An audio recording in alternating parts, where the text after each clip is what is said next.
നിമിഷം കണ്ണുകൾ അടച്ചു ഒന്ന് പ്രാർത്ഥിക്കാം.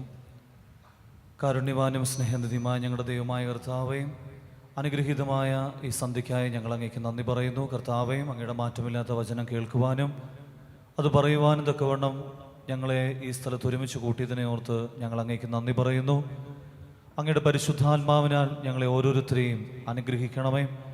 പരിശുദ്ധനായ പൗലോസ്ലിഹ പറഞ്ഞ കാര്യങ്ങൾ ഗ്രഹിക്കുവാൻ തക്കവണ്ണം ലിദിയായുടെ ഹൃദയം അങ്ങ് തുറന്നു കൊടുത്തതുപോലെ പരിശുദ്ധാത്മാവെ, ഇന്ന് ഈ നിമിഷം ഈ മണിക്കൂറിൽ ഞങ്ങൾ സംസാരിക്കുന്നത് അവിടുന്ന് ഞങ്ങൾക്ക് വെളിപ്പെടുത്തി തരണമേ. ആവശ്യമുള്ള ഓരോരുത്തർക്കും അവരാഗ്രഹിക്കുന്ന രീതിയിൽ വചനത്തിൻ്റെ മർമ്മരഹസ്യങ്ങൾ ഈ പ്രിയപ്പെട്ട മക്കൾക്ക് വെളിപ്പെടുത്തി കൊടുക്കണമെന്ന് പ്രാർത്ഥിക്കുന്നു.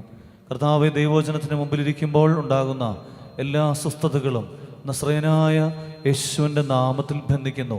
കർത്താവെ, അവിടുന്ന് ശക്തമായ ഒരു കോട്ട കെട്ടി അനുഗ്രഹിക്കണമേ. ദൈവവചനം കേൾക്കാനിരിക്കുമ്പോഴുള്ള അസ്വസ്ഥതകൾ, ഉറക്കം, ക്ഷീണം, ചിന്ത മാറിപ്പോകുന്നത് എല്ലാം അവിടുന്ന് എടുത്തു മാറ്റണമെന്ന് പ്രാർത്ഥിക്കുന്നു. ഈ കൂടാരം ഇപ്പോൾ ആത്മാവിനാൽ നിറഞ്ഞതായി തീരുവാൻ പ്രാർത്ഥിക്കുന്നു. പരിശുദ്ധ അമ്മേ മാതാവേ, അമ്മയുടെ വിലയേറിയ മധ്യസ്ഥതയിൽ അഭയപ്പെട്ടുകൊണ്ട് ഞങ്ങൾ ഈ സുവിശേഷം അങ്ങ് ആ സുവിശേഷത്തിൻ്റെ മർമ്മരഹസ്യങ്ങൾ വെളിപ്പെട്ട് കിട്ടുവാൻ പരിശുദ്ധ അമ്മയും ഞങ്ങൾക്ക് വേണ്ടി പ്രാർത്ഥിക്കണമേ. ഇപ്പോൾ ഞങ്ങൾ പ്രാർത്ഥിക്കുന്നു. മർക്കോസ് 3:27 റോമർ 16:20 യോബ് 1:10 സങ്കീർത്തനം 34:7 വെളിപാട് 20:10 ആ വചനങ്ങളുടെ എല്ലാം സംരക്ഷണം ഈ സ്ഥലത്ത് ചോദിച്ചുകൊണ്ട് ഞങ്ങൾ പ്രാർത്ഥിക്കുന്നു.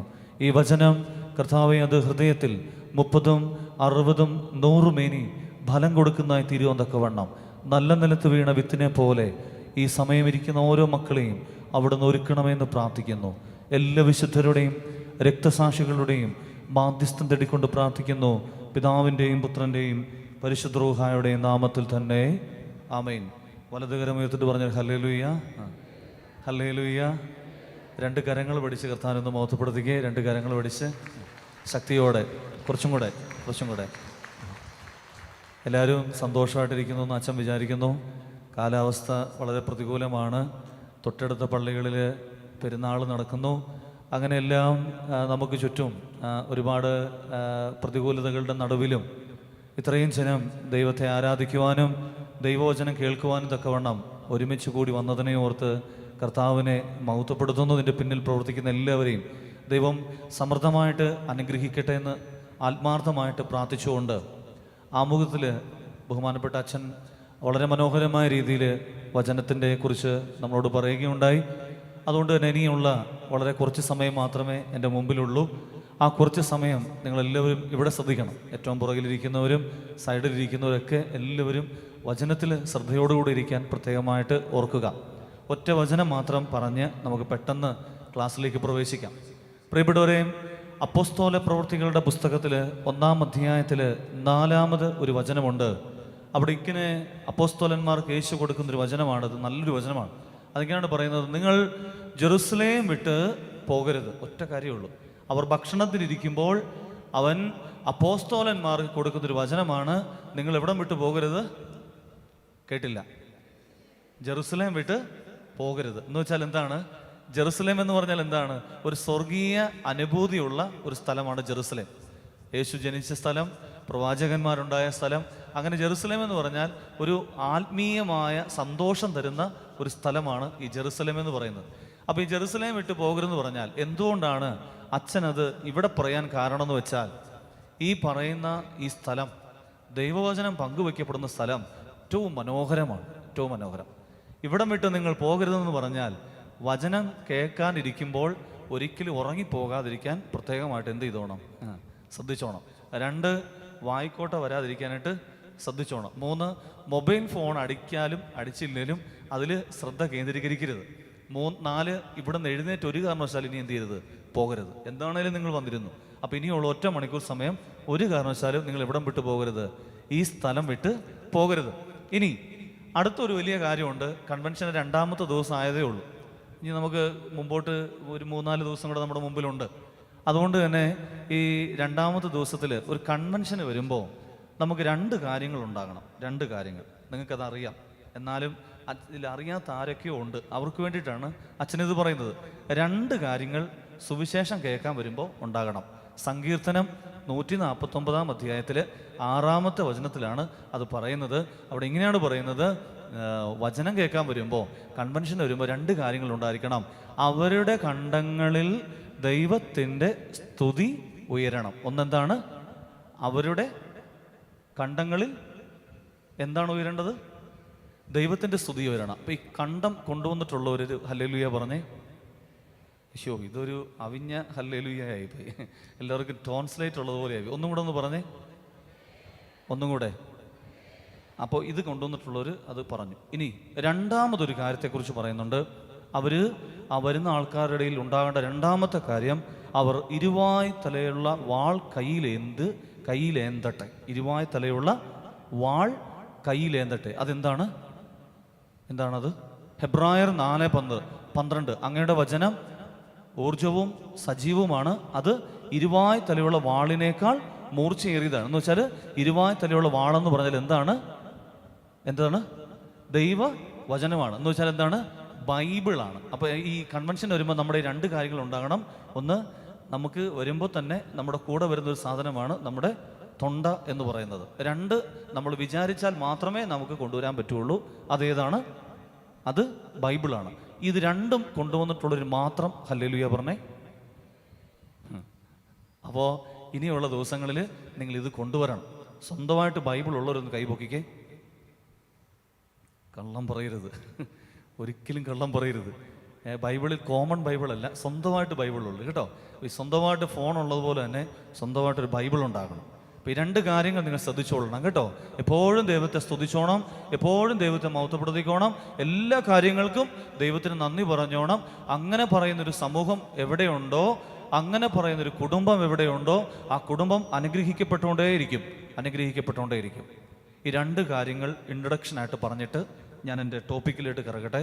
ഇന്ന് അച്ഛൻ അല്പനേരം നിങ്ങളുമായിട്ട് പങ്കുവയ്ക്കുവാൻ വേണ്ടി ആഗ്രഹിക്കുന്നൊരു വചനമെന്ന് പറയുന്നത് വിശുദ്ധ മത്തായിയുടെ സുവിശേഷം 26-ാം അധ്യായത്തിൻ്റെ 33-ാമത്തെ തിരുവചനമാണ്. വിശുദ്ധ മത്തായിയുടെ സുവിശേഷം 26-ാം അധ്യായത്തിൻ്റെ 33-ാമത്തെ വചനത്തിൽ ഇങ്ങനെ പറയുകയാണ്, എല്ലാവരും നിന്നിൽ ഇടറിയാലും ഞാൻ ഇടറുകയില്ല.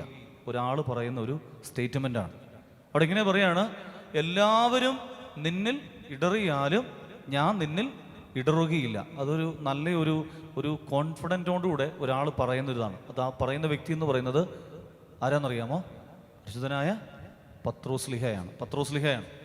ഈ പത്രോസ്ലീഹ എന്ന് പറയുന്ന ആള് നിങ്ങൾക്കറിയാം, 12 അപ്പോസ്തോലന്മാരിൽ ഏറ്റവും മുൻപന്തിയിൽ നിൽക്കുന്ന ഒരാളാണ് അപ്പോസ്തലനായ പത്രോസ്. ഈ പത്രോസിനെ വിളിച്ചുകൊണ്ട് കർത്താവ് വളരെ പ്രധാനപ്പെട്ട സ്ഥലങ്ങളിലെല്ലാം പോയിരുന്ന് പ്രാർത്ഥിച്ചിട്ടുണ്ട്. അത് ശ്രദ്ധിച്ച് കേൾക്കണം കേട്ടോ. സമയമില്ലാത്തതുകൊണ്ട് വളരെ ശ്രദ്ധിച്ച് നിങ്ങൾ ഇവിടെ ഇരിക്കണം കേട്ടോ. കുട്ടികളെ ഒന്നും നോക്കാൻ പോകരുത് കേട്ടോ. ഈ സമയം എല്ലാവരും ഇങ്ങോട്ട് തന്നെ ശ്രദ്ധിച്ചോണം കേട്ടോ. ഇതാ പത്രോസ്ലീഹായെ കുറിച്ച് ബൈബിളിൽ പറയുന്നുണ്ട്, അവൻ വളരെ പ്രധാനപ്പെട്ട ഒരാളാണ്. അപ്പോസ്തോലന്മാരിൽ യേശുവിന് ഏറ്റവും ഇഷ്ടപ്പെട്ട ഒരാളാണ്, അവൻ വില കൊടുത്ത ഒരാളാണ്. അങ്ങനെ ഒരാൾ കർത്താവിൻ്റെ അടുക്കൽ പറയുകയാണ്, എല്ലാവരും നിന്നിൽ ഇടറിയാലും ഞാൻ ഇടറുകയില്ല. പ്രിയപ്പെട്ടവരെ, ആ മനുഷ്യനെ, ഈ പത്രോസ്ലീഹായെക്കുറിച്ച് പിന്നീട് ബൈബിളിൽ രേഖപ്പെടുത്തി വെച്ചിട്ടുള്ള കുറേ കാര്യങ്ങളുണ്ട്. ഗുരുവിനോട് അഭേദ്യമായ ഒരു സ്നേഹബന്ധം പുലർത്തിയ വ്യക്തിയായിരുന്നു ആര്? ഈ പത്രോസ്ലീഹ എന്ന് പറയുന്ന വ്യക്തി. മത്തായി സുവിശേഷം 16-ാം അധ്യായത്തിൻ്റെ 22-ാമത്തെ വചനം, അതിൽ പത്രോസിനെ കുറിച്ച് പറയുന്നുണ്ട്. അതുപോലെ തന്നെ മത്തായി 26:33 ഇപ്പോൾ നമ്മളത് എടുത്തു. ഇനി യോഹന്നാൻ 18:10 അതിലും നമ്മൾ എന്ത് ചെയ്യുന്നുണ്ട്? ഈ പത്രോസിനെ കുറിച്ച് പറയുന്നുണ്ട്. അതുപോലെ തന്നെ മത്തായി 26:56 ഈ പത്രോസിൻ്റെ വളരെ വിശ്വാസത്തോടു കൂടിയുള്ള ആ ഒരു പ്രഖ്യാപനത്തെക്കുറിച്ച് ബൈബിളിൽ രേഖപ്പെടുത്തി വെച്ചിട്ടുണ്ട്. ഇത്രയും വചനങ്ങൾ ബൈബിളിൽ പത്രോസിനെ കുറിച്ച് പറയുന്നുണ്ട്. അത്ര ശക്തനായ ഒരു മനുഷ്യനായിരുന്നു ഈ പത്രോസ് എന്ന് പറയുന്നത്. എന്തും ചെയ്യാനായിട്ട് ഒരുക്കത്തോടുകൂടെ, കർത്താവിന് വേണ്ടിയിട്ട് എന്തും ചെയ്യാൻ ഒരുക്കമുള്ള ഒരു സ്ലീഹയായിരുന്നു ഈ പത്രോസ്. പ്രിയപ്പെട്ടവരെ, ഈ സുവിശേഷം കേൾക്കാൻ വരുമ്പോൾ നിങ്ങളുടെ കയ്യിൽ ഒരു പ്രത്യേകമായ ഒരു കാര്യം കൂടെ കാണണം. പെട്ടെന്ന് ഓർമ്മയിൽ വന്നുകൊണ്ട് ഞാൻ പറയുകയാണ്. നമ്മുടെ ഈ യാക്കോബായക്കാർക്ക് ഒരു പ്രത്യേക കൃപ ദൈവം കൊടുത്തിട്ടുണ്ട്. ഇത് വേറെ ഒരു സമുദായത്തിലുള്ളവർക്കും കൊടുത്തിട്ടില്ല, ഒരു സഭയിലുള്ളവർക്കും ഈ കൃപ കൊടുത്തിട്ടില്ല. ഇത് യാക്കോബായക്കാർക്ക് മാത്രമുള്ളൊരു കൃപയാണ്. അതുകൊണ്ട് നമ്മൾ കർത്താവിനെ നന്നായിട്ട് മഹത്വപ്പെടുത്തണം. എന്താണെന്നറിയാമോ? ഈ നമുക്ക് മാത്രം ദൈവം തന്നിരിക്കുന്ന ഒരു കൃപയുണ്ട്. ആ കൃപ എന്ന് പറയുന്നത് ഭയങ്കര മെമ്മറി പവറാണ്. എന്താണ്? നിങ്ങൾ ഇവിടെയാണോ? ഓക്കെ ആണല്ലോ അല്ലേ? നിർത്താം. 8:45 നമ്മൾ നിർത്തും, പേടിക്കണ്ട. ഇന്നത്തെ പോലെ 9:30 ആകുകയല്ല. അപ്പോൾ ഭയങ്കര മെമ്മറി പവറുണ്ട്. ഈ മെമ്മറി പവർ നമുക്കുള്ളത് കൊണ്ടാണ് സുവിശേഷം കേൾക്കാൻ വരുമ്പോൾ ബൈബിളും കൊണ്ടുവരത്തില്ല, പേപ്പറും കൊണ്ടുവരത്തില്ല, പേനയും കൊണ്ടുവരത്തില്ല. ഇതൊക്കെ നമ്മൾ എവിടെ സൂക്ഷിക്കും? എവിടെ സൂക്ഷിക്കും? നമ്മുടെ മെമ്മറിയിൽ സൂക്ഷിക്കും. വെറും കൈയോടെ വീശി വെറും കൈയോടുകൂടെ നമ്മൾ സുവിശേഷം കേൾക്കാൻ വരും. അങ്ങനെ ആയിരിക്കരുത്. സുവിശേഷം കേൾക്കാൻ വരുമ്പോൾ ഈ വചനങ്ങളെല്ലാം എഴുതി വെക്കണം. ഈ വചനങ്ങളെല്ലാം എഴുതി വെച്ചിട്ട് അത് വീട്ടിൽ പോയിട്ട് വായിക്കണം. കാരണം ആകാശവും ഭൂമിയും അഴിഞ്ഞാലും അഴിയാത്തൊരു ഒറ്റ കാര്യമേ ഉള്ളൂ. അതെന്താണ്? ദൈവവചനമാണ്. അങ്ങനെയാണെങ്കിൽ ദൈവവചനം എഴുതുന്ന ഒരാൾ, ദൈവവചനം അനുസരിക്കുന്ന ഒരാൾ, അയാളും അഴിഞ്ഞു പോകത്തേയില്ല. നിങ്ങൾക്കറിയാമോ, ഈ ക്രൈസ്തവരുടെ ഇടയിൽ 122ഓളം വിശുദ്ധരുടെ ശരീരങ്ങൾ അഴിഞ്ഞു പോകാത്തതായിട്ടുണ്ടെന്ന് നമുക്ക് ഈ ഗൂഗിളിൽ സെർച്ച് ചെയ്യുമ്പോൾ നമുക്ക് മനസ്സിലാക്കാൻ പറ്റും. 122 പേരുടെ ശരീരം. ഇന്ന് ഇന്ത്യയിൽ തന്നെ ഉണ്ടത്, ഗോവയിൽ. ശരീരം അഴിഞ്ഞു പോയിട്ടില്ല. അതിൻ്റെ കാരണം എന്നാണെന്നറിയാമോ? അവർ ജീവിച്ചിരുന്നപ്പോൾ ദൈവവചനം കേട്ട് ദൈവവചനത്തിലൂടെ ജീവിതം ക്രമപ്പെടുത്തി കഴിഞ്ഞപ്പോൾ, നിങ്ങൾക്കറിയാം, ലോകത്തിൽ ഏറ്റവും വിശ്വസുന്ദരികൾ, സുന്ദരന്മാരും മരിച്ചു കഴിഞ്ഞാൽ 2 ദിവസം കഴിയുമ്പോൾ ആ ബോഡി നാറ്റം വെക്കാൻ തുടങ്ങും. അതിനെ നമ്മൾ മറവ് ചെയ്തില്ലെങ്കിൽ ആ പരിസരത്ത് പോലും നമുക്ക് നിൽക്കാനായിട്ട് പറ്റത്തില്ല.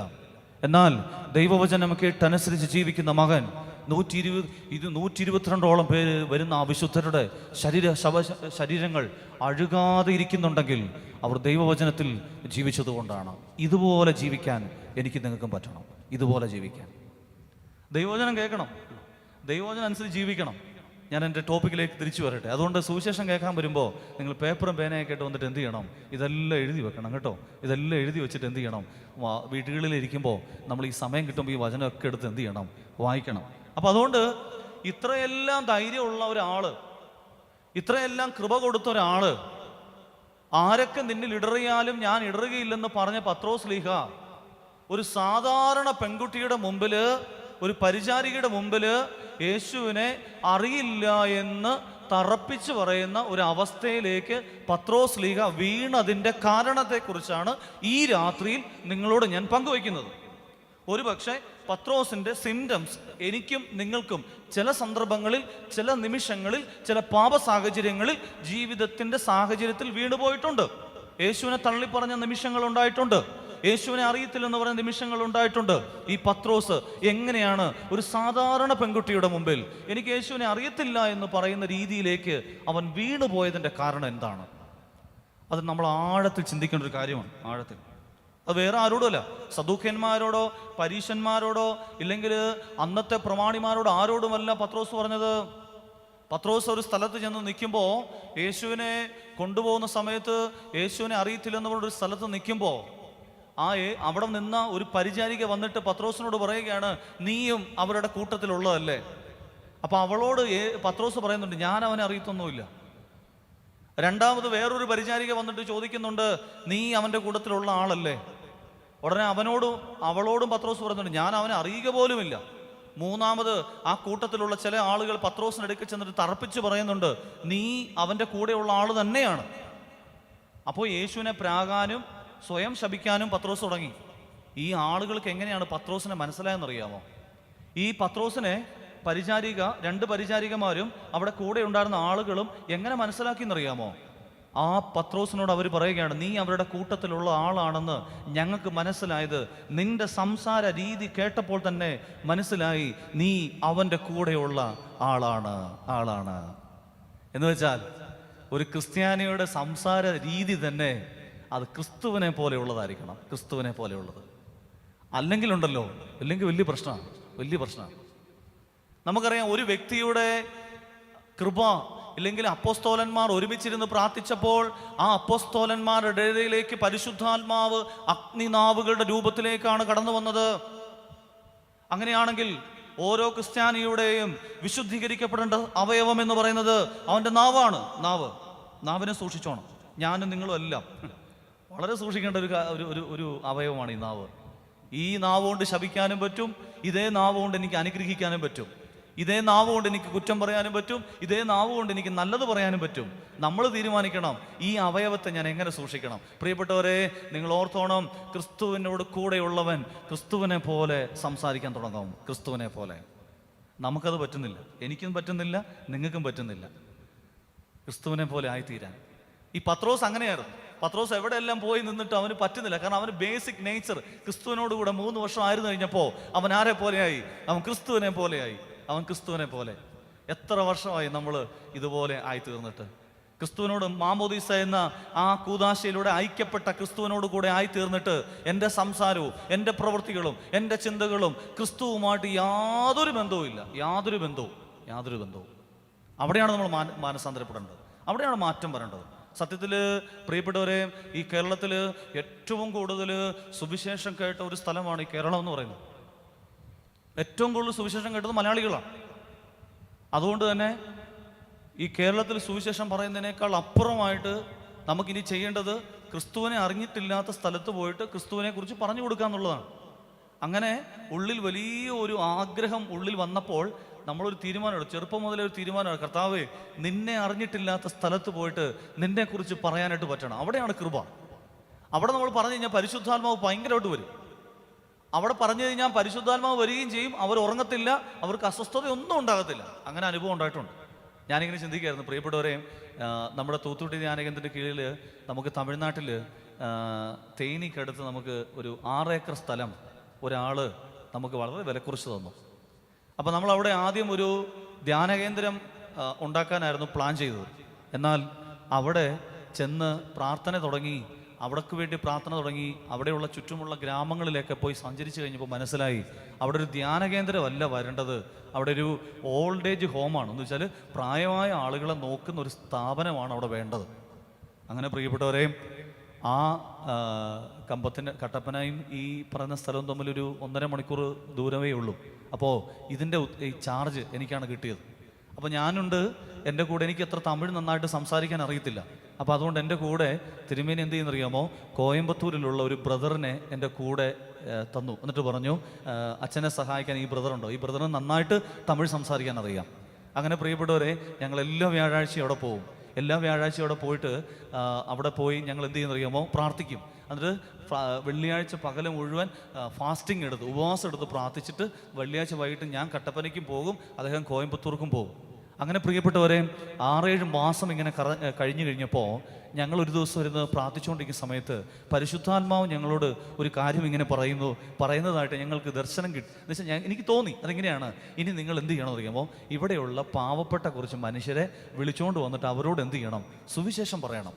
ഭയങ്കര ആഗ്രഹം. നമ്മളൊക്കെ കേട്ട് മടുത്ത് കിടക്കുമല്ലേ, ഈ പത്രോസും യേശു ഇതൊക്കെ കേട്ട് മടുത്ത് കിടക്കുക. അപ്പോൾ ഞാൻ ഭയങ്കര സന്തോഷം തോന്നുന്നുണ്ട്. ഞാനപ്പോൾ നമ്മളെ അവിടെ സഹായിക്കാനായിട്ട് ഒരു സ്ത്രീയുണ്ട്. അപ്പോൾ അവരോട് ഞങ്ങൾ പറഞ്ഞു, ഞങ്ങൾ അടുത്ത വെള്ളിയാഴ്ച ഇവിടെ വരുമ്പോൾ ഇവിടെയുള്ള കുറച്ച് പാവപ്പെട്ട മനുഷ്യരെ നിങ്ങൾ ഇവിടെ കൂട്ടിക്കൊണ്ട് വരണം, നമുക്ക് അവരോട് പ്രാർത്ഥിച്ച് അവർക്ക് സുവിശേഷം വചനം കൊടുക്കാം. അങ്ങനെ പ്രിയപ്പെട്ടവരെ, പിറ്റേ ആഴ്ച ഞാനും ആ ബ്രദറും കൂടെ അവിടെ ചെന്നു. വ്യാഴാഴ്ച വൈകിട്ട് ചെന്നു, ഞങ്ങൾ പ്രാർത്ഥിക്കാൻ തുടങ്ങി. വെള്ളിയാഴ്ച പകലും മുഴുവൻ ഇരുന്ന് പ്രാർത്ഥിക്കാൻ തുടങ്ങി. എന്നിട്ട് ഞങ്ങൾ പറഞ്ഞു, അവർ ഒരു 3 മണി സമയം, അവർ ഉച്ചയ്ക്ക് ജോലിക്ക് പണിയാനൊക്കെ പോകുന്നു, കൂലിപ്പണിക്ക് പോകുന്ന ആൾക്കാരാണ്. അപ്പോൾ അവർക്ക് കഴിഞ്ഞ് 3 മണി 4 മണിയൊക്കെ ആകുമ്പോഴേ അവർക്ക് നമ്മുടെ സ്ഥലത്ത് എത്തിച്ചേരാൻ പറ്റുകയുള്ളൂ. അങ്ങനെ 3 മണി സമയം കൊടുത്തു. ഞങ്ങൾ 3 മണി സമയം നോക്കുമ്പോൾ ഒരു 10-25 പേര് ഈ ചെറിയൊരു ഹാളുണ്ട്, ആ ഹാളിലേക്ക് വരിക. അപ്പോൾ പ്രിയപ്പെട്ട, രാവിലെ മുതൽ ഇരുന്ന് പ്രാർത്ഥിക്കുമ്പോൾ നമുക്ക് അവരോട് ഒരു 1 മണിക്കൂർ സമയമൊന്നും പറയാൻ പറ്റത്തില്ല. വചനം പറഞ്ഞു കഴിഞ്ഞാൽ പിന്നെ അവർ ആ പ്രദേശത്തോട്ട് പോലും വരത്തില്ല. ഒരു 10 മിനിറ്റ് ചെറിയൊരു സന്ദേശം കൊടുക്കണം. അതിനെന്ത് വചനമാണ് കൊടുക്കേണ്ടതെന്ന് ഇങ്ങനെ ചിന്തിച്ചുകൊണ്ടിരുന്ന് രാവിലെ മുതൽ പ്രാർത്ഥിച്ചുകൊണ്ട സമയത്ത് കിട്ടിയൊരു വചനമാണ് വിശുദ്ധ മത്തായി 11-ാം അധ്യായത്തിൻ്റെ 28-ാമത്തെ തിരുവചനത്തിൽ ഇങ്ങനെ പറയുന്നുണ്ട്, അധ്വാനിക്കുന്നവരും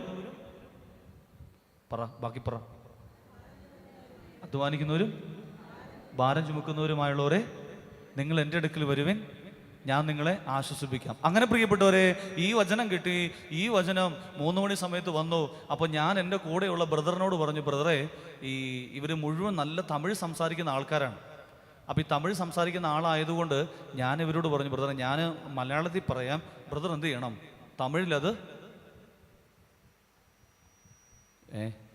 തമിഴിലതിൽ ട്രാൻസ്ലേറ്റ് ചെയ്ത് കൊടുക്കണം, ഹിന്ദി പറയാൻ പറ്റത്തില്ലല്ലോ. അങ്ങനെ ഞാൻ ബൈബിള് ഇങ്ങനെ കയ്യിലെടുത്തിട്ട് ഞാനിങ്ങനെ ഈ വചനത്തെക്കുറിച്ച് ഇങ്ങനെ പറയാൻ തുടങ്ങി. ആദ്യമൊന്ന് ചെറുതായിട്ടൊന്ന് പ്രാർത്ഥനയൊക്കെ നടത്തിയിട്ട് പിന്നെ ഞാൻ അതിൽ ഹിന്ദുക്കളുണ്ട്, അങ്ങനെ ക്രിസ്ത്യാനികളായവരുണ്ട്, അങ്ങനെ അവരോട് ഞാൻ ഈ വചനം പറയാൻ വേണ്ടി ഇരുന്നു. അപ്പോൾ എൻ്റെ തൊട്ടടുത്ത് ഈ ബ്രദറും ഉണ്ട്. അങ്ങനെ പ്രിയപ്പെട്ടവരെ, ഈ വചനത്തെക്കുറിച്ച് അവരോട് പറയാൻ തുടങ്ങി. ഓരോ കാര്യങ്ങൾ പറയാൻ തുടങ്ങുമ്പോഴും ഈ പാവപ്പെട്ട മനുഷ്യർക്ക് കസേരയില്ല. നിങ്ങൾ ചിന്തിക്കണം, എന്നാ ഇല്ല? കസേരയില്ല. ഭയങ്കര ചൂടാണ്, ഷീറ്റിൻ്റെ ചൂടാണ് ഭയങ്കരമായിട്ട്. അങ്ങനെ ഷീറ്റിൻ്റെ ചൂട്, കസേരയില്ല, കഞ്ഞിയില്ല, കൊണ്ടുവരാൻ വണ്ടിയില്ല, കൊണ്ടുവിടാനൊട്ട് വണ്ടിയില്ല. അങ്ങനെ പ്രിയപ്പെട്ടവരെ, ഇവരോട് വചനം പറയാൻ വേണ്ടി എഴുന്നേറ്റ് നിന്നിട്ട് ഈ വചനത്തിനെ കുറിച്ചുള്ള മർമ്മരഹസ്യങ്ങൾ ഇവരോട് പറയാൻ വേണ്ടി ഞാൻ പറഞ്ഞു. ഇത് ട്രാൻസ്ലേറ്റ് ചെയ്യാൻ വേണ്ടിയിട്ട് എഴുന്നേറ്റ് ഈ ബ്രദർ പറയാൻ തുടങ്ങിയപ്പോൾ അവിടെ ഉണ്ടായിരുന്ന ജനം പറയുകയാണ്, ബ്രദർ நீங்கள் ஒன்றுமே சொல்ல வேண்டாம், அந்த ஃபாதர் சொல்லதெல்லாம் எங்களுக்கு புரிஞ்சுது. എന്ന് വെച്ചാൽ ബ്രദർ ഒന്നും പറയണ്ട, ആ അച്ഛൻ പറഞ്ഞതെല്ലാം ഞങ്ങൾക്ക് മനസ്സിലായി. പ്രിയപ്പെട്ടവരെ, തമിഴ് ഭാഷയുടെ ഏറ്റവും ആഴത്തിൽ സംസാരിക്കുന്ന ഒരു ഗ്രൂപ്പാണത്. അവരോട് വചനം പറഞ്ഞു കഴിഞ്ഞപ്പോൾ അവർക്ക് മനസ്സിലാകുന്ന രീതിയിൽ പരിശുദ്ധാത്മാവ് എന്ത് ചെയ്തു? ആ ശുശ്രൂഷയുടെ മേൽ അഭിഷേകമായിട്ട് കടന്നു വന്നു. ഇത് തന്നെയാണ് ആദ്യ കാലഘട്ടത്തിൽ അപ്പോസ്തോലന്മാർ സുവിശേഷം പറയാൻ എഴുന്നേറ്റ് നിന്നപ്പോൾ ഉണ്ടായ ഒരു കാര്യം. അവര് സുവിശേഷം പറഞ്ഞു കഴിഞ്ഞപ്പോൾ ഓരോ സ്ഥലത്ത് നിന്നും വന്ന അവർക്ക് അവരവരുടെ ഭാഷയിൽ സുവിശേഷം മനസ്സിലായതിൻ്റെ കാര്യം, ആ ശുശ്രൂഷയിൽ പരിശുദ്ധാത്മാവ് ഉണ്ടായിരുന്നു. അങ്ങനെയാണെങ്കിൽ ഒരു സുവിശേഷ പന്തലിൽ, ഒരു സുവിശേഷം പറയുന്ന സ്ഥലത്ത് പ്രഗത്ഭനായ ഏത് വ്യക്തി എന്നതിലല്ല കാര്യം, പരിശുദ്ധാത്മാവ് ഇറങ്ങി വരുന്നുണ്ടോ എന്നതിലാണ് കാര്യം. കർത്താവിനെ കൈയടിച്ചൊന്ന് മഹത്വപ്പെടുത്തിക്കേ, കൈയടിച്ച് കർത്താവിനെ മഹത്വപ്പെടുത്തിക്കേ. Hallelujah, hallelujah. അതുകൊണ്ട് പ്രിയപ്പെട്ടവരെ, ഈ പത്രോസ് ശ്ലീഹ എന്തുകൊണ്ടാണ് ഒരു സാധാരണ പെൺകുട്ടികളോട്, ഒരു സാധാരണ ആൾക്കാരോട് ഇങ്ങനെ പറഞ്ഞത്? അതിൽ ഒരു 3 കാര്യങ്ങൾ ഈ പത്രോസിന് വീഴ്ച പറ്റിയതുകൊണ്ടാണ് പത്രോസിന് ഇങ്ങനൊരു അവസ്ഥ ഉണ്ടായത്. ഞാൻ പറയുന്നത് കേൾക്കാമല്ലോ അല്ലേ? മഴയുടെ കുഴപ്പമില്ലല്ലോ? കേൾക്കാമെന്നുണ്ടെങ്കിൽ കൈയൊന്ന് ഉയർത്താമോ? കേൾക്കാം. Okay, very good. താത്തിക്കോ. അപ്പോൾ ഈ പത്രോസ് ശ്ലീഹായ്ക്ക് 3 കാര്യങ്ങൾ സംഭവിച്ചു. ഒന്നെന്നാണെന്നറിയാമോ? അവൻ സ്വയത്തിൽ അമിതമായിട്ട് ആശ്രയം വെച്ചു. എന്ന് വെച്ചാൽ ആ വചനത്തെ, നമ്മൾ ആദ്യം പറഞ്ഞ വചനമില്ലേ, ആരൊക്കെ നിന്നിൽ ഇടറിയാലും ഞാൻ എന്ത് ചെയ്യത്തില്ല, ഞാൻ ഇടറത്തില്ല. പ്രിയപ്പെട്ടവരെ, ചിലപ്പോഴൊക്കെ ഈ അവസ്ഥയിലൂടെ ഞാനും കടന്നു പോയിട്ടുണ്ട്, നിങ്ങളും കടന്നു പോയിട്ടുണ്ട്. നമ്മുടെയൊക്കെ വിചാരം നമ്മൾ എന്തൊക്കെയോ ആണെന്നുള്ളൊരു വിചാരമുണ്ട്, എനിക്ക് എന്തൊക്കെയോ ഉണ്ട് എന്നുള്ളൊരു വിചാരമുണ്ട്. ഇതൊന്നും പോകാനായിട്ട് 1 സെക്കൻഡ് മതി. ഈ ശബ്ദവും ഈ കഴിവും ഈ സ്വത്തും ഈ സ്ഥാനമാനങ്ങളൊക്കെ മൺമറഞ്ഞു പോകാൻ 1 സെക്കൻഡ് മതി. ഈ ചിന്ത നമ്മളെ ഭരിക്കണം. ഈ പത്രോസിന് സംഭവിച്ചൊരു കാര്യം എന്താണെന്നറിയാമോ? ആരൊക്കെ നിന്നിൽ ഇടറിയാലും ഞാൻ നിന്നിൽ ഇടറുകയില്ലെന്ന് പറഞ്ഞാൽ ഓവർ കോൺഫിഡൻറ്റ് ഈ പത്രോസിൻ്റെ ഉള്ളിലുണ്ടായിരുന്നു. ചിലപ്പോഴൊക്കെ നമ്മൾ തകർന്നു പോകുന്നതിൻ്റെ കാരണം എന്താണെന്നറിയാമോ? ഈ ഓവർ കോൺഫിഡൻറ്റ് നമ്മുടെ ഉള്ളിലുണ്ട്. ഞാൻ എന്നുള്ളൊരു ഭാവം. ഞാനില്ലെങ്കിൽ ഒന്നും നടക്കത്തില്ല. ഞാൻ ആ പള്ളിയിൽ ഇല്ലെങ്കിൽ അതെല്ലാം തകിടം പറയും. ഞാൻ ശുശ്രൂഷ ചെയ്ത് പോയി കഴിഞ്ഞാൽ വേറൊരു അച്ഛൻ വന്ന്, ഇല്ല ഞാൻ കൊണ്ടുപോയ എത്രയൊന്നും ആ അച്ഛന് കൊണ്ടുപോകാൻ പറ്റത്തില്ല. ഇങ്ങനെ ഞാൻ ട്രസ്റ്റ് ചെയ്യില്ലെങ്കിൽ പിന്നെ പള്ളി തീർന്നു. ഇങ്ങനെയുള്ള ചിന്തകൾ, ഞാൻ നിങ്ങളെ കെട്ടിയില്ലായിരുന്നു, നിങ്ങൾ പണ്ടേ തല്ലിക്കൊന്നാനെ. ചില ഭർത്താക്കന്മാർ ചില ഭാര്യമാരോട് പറയുന്നതാണ്, ഞാൻ നിന്നെ കിട്ടിയില്ലായിരുന്നെങ്കിൽ നിന്റെ സ്വഭാവത്തിന് പണ്ടേ നിന്നെ ആരെങ്കിലും തല്ലിക്കൊന്നാനെ. ഇങ്ങനെയൊക്കെ ഞാൻ എന്ന് പറയുന്ന ചിന്തകൾ, അമിതമായ സ്വത്തിൽ ആശ്രയം, ഇതൊക്കെ നമ്മളെയൊക്കെ എന്ത് ചെയ്യുന്നറിയാമോ? ദൈവത്തിൽ നിന്ന്, യേശുവിൽ നമ്മളെയൊക്കെ അകറ്റും. ഇതൊക്കെ യേശുവിൽ നിന്ന് അകറ്റും. അപ്പം ഇത് വരാതിരിക്കാൻ നമ്മൾ പ്രത്യേകം ശ്രദ്ധിച്ചോണം.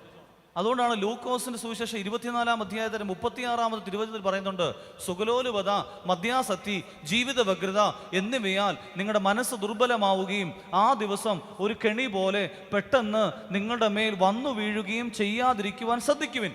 എന്തെന്നാൽ ഭൂമുഖത്ത് ജീവിക്കുന്ന എല്ലാവരുടെ മേൽ ഇത് നിബന്ധിക്കും. സംഭവിക്കാനിരിക്കുന്ന ഇവയിൽ നിന്നെല്ലാം രക്ഷപ്പെടാൻ, മാറിപ്പോകാൻ നിങ്ങൾ ശാന്തമായിട്ടിരുന്ന് പ്രാർത്ഥിക്കുവിൻ. അപ്പോൾ പ്രിയപ്പെട്ടവരെ, ഈ ചിന്തകളും ഇതെല്ലാം നമ്മളെ ഭരിക്കും. ഞാനെന്ന വലിയ ഭാവം, എന്നെക്കൊണ്ടേ പറ്റുള്ളൂ, ഞാനിതെല്ലാം ഉണ്ടാക്കിയെടുത്തു. ഈ ചിന്ത നമ്മളെ ഭരിക്കാതിരിക്കാൻ പ്രത്യേകം ശ്രദ്ധിച്ചോണം. പ്രത്യേകിച്ച് പ്രിയപ്പെട്ടവരെ, ജീവിതത്തിൽ നിങ്ങൾ ഓർക്കണം, നമ്മൾ ഒരൊറ്റ ജീവിതമേ ഉള്ളൂ. ഈ ഒറ്റ ജീവിതത്തിൽ ദൈവത്തെ മുറുകെ പിടിച്ചുകൊണ്ട് ജീവിച്ചോണം. എല്ലാം പോകാൻ സെക്കൻഡ് മതി. 2018 പ്രളയം, 2019 വീണ്ടും ഉണ്ടായ പ്രളയം, 2020 ഉണ്ടായ കോവിഡ്, ഈ കാര്യങ്ങളെല്ലാം നമ്മളെ സൂചിപ്പിക്കുന്നത് എങ്ങനെയാണെന്നറിയാമോ? ഇതെല്ലാം എന്തെല്ലാം ഉണ്ടെങ്കിലും ഇതിൽ നിന്നെല്ലാം രക്ഷപ്പെടണമെങ്കിൽ ദൈവത്തിൻ്റെ ഒറ്റ കരുണ, ഒറ്റ കൃപയിലായിത്തീരണം. അതുകൊണ്ടാണ് ഈ ചിന്ത പരിശുദ്ധനായ പൗലോസ്ലീഹ ഈ ചിന്തയിലൂടെ ജീവിച്ച ഒരാളാണ്.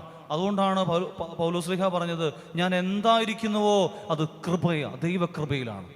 ഞാനത് എന്തായിരിക്കുന്നു? ദൈവകൃപയിലാണ്. എനിക്ക് ജോലി കിട്ടിയത് ദൈവമേ നിൻ്റെ ദാനമാണ്. എനിക്ക് മക്കളെ കിട്ടിയത് ദൈവമേ നിൻ്റെ ദാനമാണ്.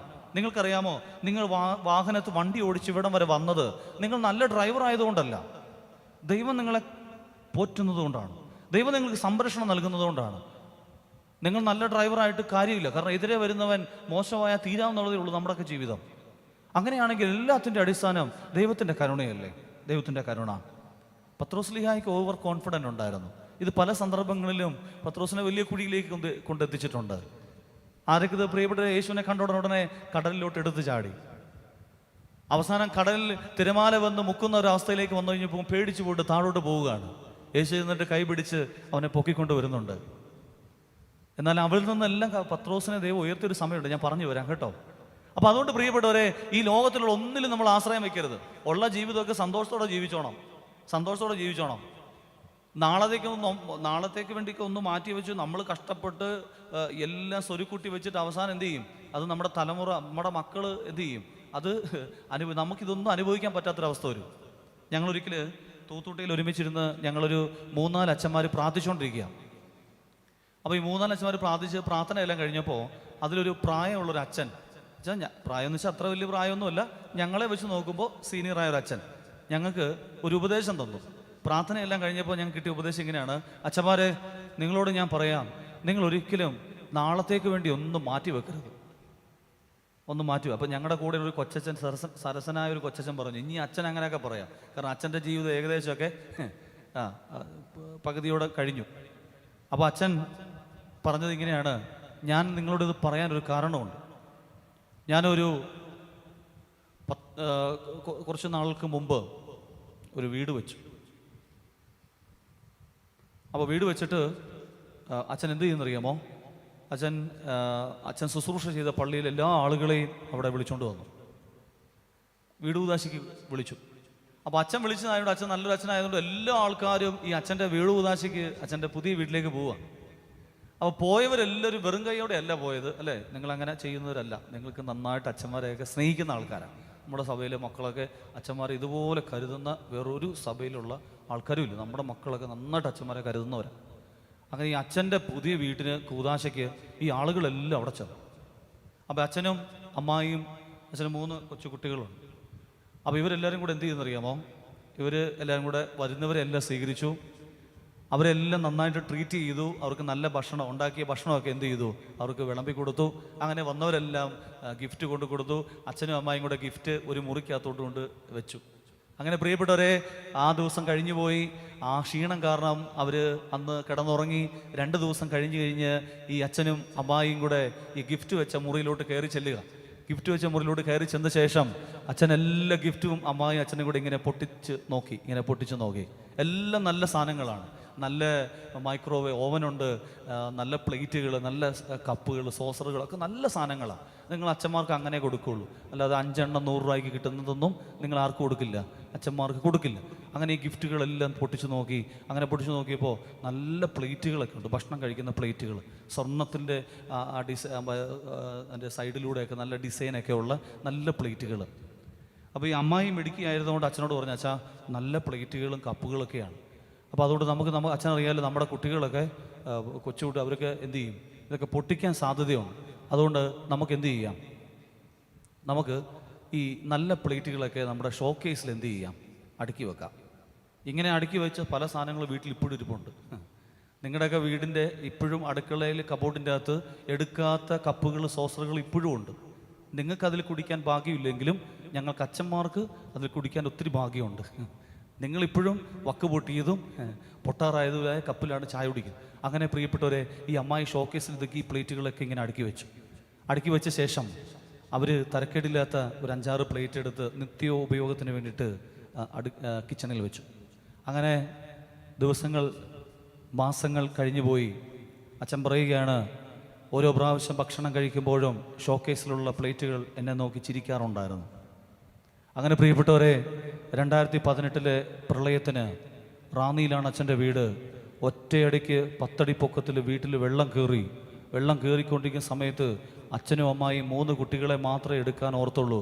ഒരു മുകളിലത്തെ നിലയിലേക്ക് പോകുമ്പോൾ കാണുന്ന കാഴ്ച, താഴെയുള്ള പ്ലേറ്റുകളും കപ്പുകളും സോഫകളും ഒക്കെ ആയിട്ട് ആര് പോവുക? വെള്ളം കൊണ്ടുപോവുക. എന്നിട്ട് അച്ഛൻ ഞങ്ങളോട് പറയുകയാണ്, നാളേക്ക് വേണ്ടി ഇതൊന്നും മാറ്റി വെക്കരുത്. ഇനിയുള്ള കാലഘട്ടത്തിൽ അന്നന്ന് ദൈവം തരുന്നതെല്ലാം എന്ത് ചെയ്തോണം? ആസ്വദിച്ച് ജീവിച്ചോണം. അതുകൊണ്ട് പ്രിയപ്പെട്ടവരെ, നമ്മൾ ഈ ഓവർ കോൺഫിഡൻറ്റിൽ ഓരോ കാര്യങ്ങൾ ചെയ്തു കൂട്ടുമ്പോഴും നമ്മൾ നോക്കണം, ദൈവത്തിൻ്റെ കൃപയിൽ ആശ്രയിച്ചുകൊണ്ട് നിങ്ങൾ ഓരോ ദിവസവും ആരംഭിച്ചോണം. ഓരോ ദിവസവും വേറൊന്നിൽ ആശ്രയം വെക്കരുത്. ഭാര്യയിൽ ആശ്രയം വെക്കരുത്, മക്കളിൽ ആശ്രയം വെക്കരുത്. ഇവരെല്ലാം നമ്മളെ തള്ളിപ്പറയുന്നൊരു ദിവസം വരും. നമ്മളെ കറിവേപ്പില പോലെ എടുത്തു മാറ്റുന്നൊരു ദിവസം വരും. അപ്പം അതുകൊണ്ട് ഈ പത്രോസ്ലിഹായ്ക്ക് വന്ന ആദ്യത്തെ പ്രശ്നം ഓവർ കോൺഫിഡൻറ്റ്. അപ്പം അതുകൊണ്ട് ചില പാപങ്ങളൊക്കെ നമുക്ക് കൺട്രോൾ ചെയ്യാൻ പറ്റുന്നില്ല. ചിലരൊക്കെ വന്നിട്ട് പറയാറുണ്ട്, അച്ഛാ ഭയങ്കര ദേഷ്യമാണ്, പെട്ടെന്ന് ദേഷ്യം വരും. എത്ര ശ്രമിച്ചിട്ടും കുറ്റം പറയാതിരിക്കാൻ പറ്റുന്നില്ല. എത്ര ശ്രമിച്ചിട്ടും എനിക്ക് എൻ്റെ ചില ദുശീലങ്ങളിൽ നിന്ന് എനിക്ക് ഓടിപ്പോകാൻ പറ്റുന്നില്ല. നിങ്ങൾ ഓർക്കണം, ഒരു പാപം ചെയ്യാതിരിക്കാൻ പറ്റുന്നുണ്ടെങ്കിൽ നമ്മുടെ കഴിവ് കൊണ്ട് പറ്റത്തില്ല, നമ്മുടെ സാമർഥ്യം കൊണ്ട് പറ്റത്തില്ല, നമ്മുടെ ബന്ധങ്ങൾ കൊണ്ട് പറ്റത്തില്ല. ഒരു പാപം ചെയ്യാതിരിക്കാൻ എനിക്ക് പറ്റുന്നുണ്ടെങ്കിൽ അത് ദൈവകൃപയല്ലാതെ ഒരു പാപത്തെ അതിജീവിക്കാൻ എനിക്ക് പറ്റില്ല. അതുകൊണ്ടാണ് റോമർക്ക് ലേഖനത്തിൽ പറയുന്നുണ്ട്, പാപം വർദ്ധിച്ചെടുത്ത് കൃപ അതിലേറെ വർദ്ധിച്ചു. അവിടെ എല്ലാം ദൈവത്തിൻ്റെ കൃപയാണ്. അഹങ്കാരം ഉള്ളിൽ വരാതിരിക്കാൻ പ്രത്യേകമായിട്ട് ശ്രദ്ധിച്ചോണം. എല്ലാ മനുഷ്യർക്കും ഇതുണ്ടാവും. ഈ ഭൂമിയിൽ ജീവിക്കുന്ന രാജാവ് മുതൽ താഴെയുള്ള ആളുകൾ വരെ ഈ ഒരു അവസ്ഥ ഉണ്ടാവും. അതുകൊണ്ട് പ്രിയപ്പെട്ടവരെ, ജീവിതത്തിൽ എല്ലാത്തിനും ദൈവത്തോട് നന്ദി പറയണം. നല്ല സ്വരം കിട്ടിയതിന്, നന്നായിട്ട് പാട്ട് പാടാൻ പറ്റുന്നതിന്, നല്ല കുടുംബജീവിതത്തിന്, നല്ല മക്കളെ നൽകിയതിന്, നല്ല വസ്ത്രം നൽകിയതിന്, നല്ല വീട് നൽകിയതിന്, എല്ലാത്തിനും നന്ദി പറഞ്ഞോണം. കാരണം നിങ്ങളൊക്കെ ജീവിക്കുന്നുണ്ടല്ലോ ഏറ്റവും ഉന്നതിയിൽ. അതെനിക്ക് പറയാനായിട്ട് പറ്റും. കാരണം ഇതിനെക്കാട്ടിലും മോശമായ രീതിയിൽ ജീവിക്കുന്ന 100 കണക്കിന് ആൾക്കാരെ ദിനം പ്രതി കണ്ടുകൊണ്ടിരിക്കുന്ന ഒരു അച്ഛനാണ് ഞാൻ. പ്രിയപ്പെട്ടവരെ, ഞാൻ നിങ്ങളോട് പറയട്ടെ, ഹൃദയം വേദനിക്കുന്ന ഒരു രംഗം, ഹൃദയം വേദനിക്കുന്ന ഒരു പിക്ചർ എൻ്റെ മനസ്സിലുണ്ട്. ഞാനിങ്ങനെ തമിഴ്നാട് മിനിസ്ട്രിയിൽ നമ്മുടെ സ്ഥലത്തിനോട് ചേർന്നുള്ള 3-4 ഗ്രാമങ്ങൾ ഞാനും ഈ ബ്രദറും കൂടെ സന്ദർശിക്കുകയാണ്. അങ്ങനെ പോകുമ്പോൾ പ്രിയപ്പെട്ടവരെ, ഒരു പബ്ലിക് ടോയ്ലറ്റ് കാണാൻ പറ്റി. ഒരു പബ്ലിക് ടോയ്ലറ്റ്. ഈ പബ്ലിക് ടോയ്ലറ്റിൻ്റെ മുമ്പിൽ ഒരു സ്ത്രീ ഇങ്ങനെ കൂനിക്കൂടി ഇരിക്കുകയാണ്. പെട്ടെന്ന് ഞങ്ങളുടെ ബൈക്ക് നിർത്തിയിട്ട് ഈ സ്ത്രീയുടെ അടുക്കിലേക്ക് പോയി. ഏകദേശം 80-88 വയസ്സ് പ്രായമുള്ളൊരു അമ്മയോട് ഈ ബ്രദർ തമിഴിൽ എന്തൊക്കെയോ ചോദിക്കുന്നുണ്ട്. എനിക്കിതൊന്നും മനസ്സിലാകുന്നില്ല. അപ്പം ഞാൻ ഈ ബ്രദർ ചോദിക്കുകയാണ്, അമ്മയുടെ വീട് എവിടെയാന്ന്. ഈ പബ്ലിക് ടോയ്ലറ്റിൻ്റെ മുമ്പിൽ ദുർഗന്ധം കാരണം നമുക്ക് അവിടെ നിൽക്കാൻ പറ്റുന്നില്ല. പ്രിയപ്പെട്ടവരെ, ഈ അമ്മയോട് ബ്രദർ ചോദിച്ചു, അമ്മേ നിങ്ങൾ ഇവിടെയാണോ? ഇതെവിടെയാണ് നിങ്ങളുടെ വീട്? ഞങ്ങൾ നിങ്ങളെ കൊണ്ടുവിടാം. ഉടനെ ഈ അമ്മ പറഞ്ഞു, എനിക്ക് വീടില്ല, എനിക്കൊരു മകനുണ്ട്, ഒരു മകളുണ്ട്. മകളെ കെട്ടിച്ചു വിട്ടിട്ട് 3 വർഷം, അവൾ തിരിഞ്ഞു പോലും നോക്കുന്നില്ല. മകൻ എവിടെയാണെന്ന് പോലും അറിയത്തില്ല. അപ്പോൾ ഈ ബ്രദർ ചോദിച്ചു, അമ്മ എവിടെയാണ് താമസിക്കുന്നത്? പ്രിയപ്പെട്ടവരെ, ഈ അമ്മ പതുക്കെ എഴുന്നേറ്റിട്ട് വരാൻ പറഞ്ഞു. ഞങ്ങൾ കൂടെ ചെല്ലുമ്പോൾ പ്രിയപ്പെട്ട പബ്ലിക് ടോയ്ലറ്റിൻ്റെ നടുവിലൊരു മുറിയുണ്ട്.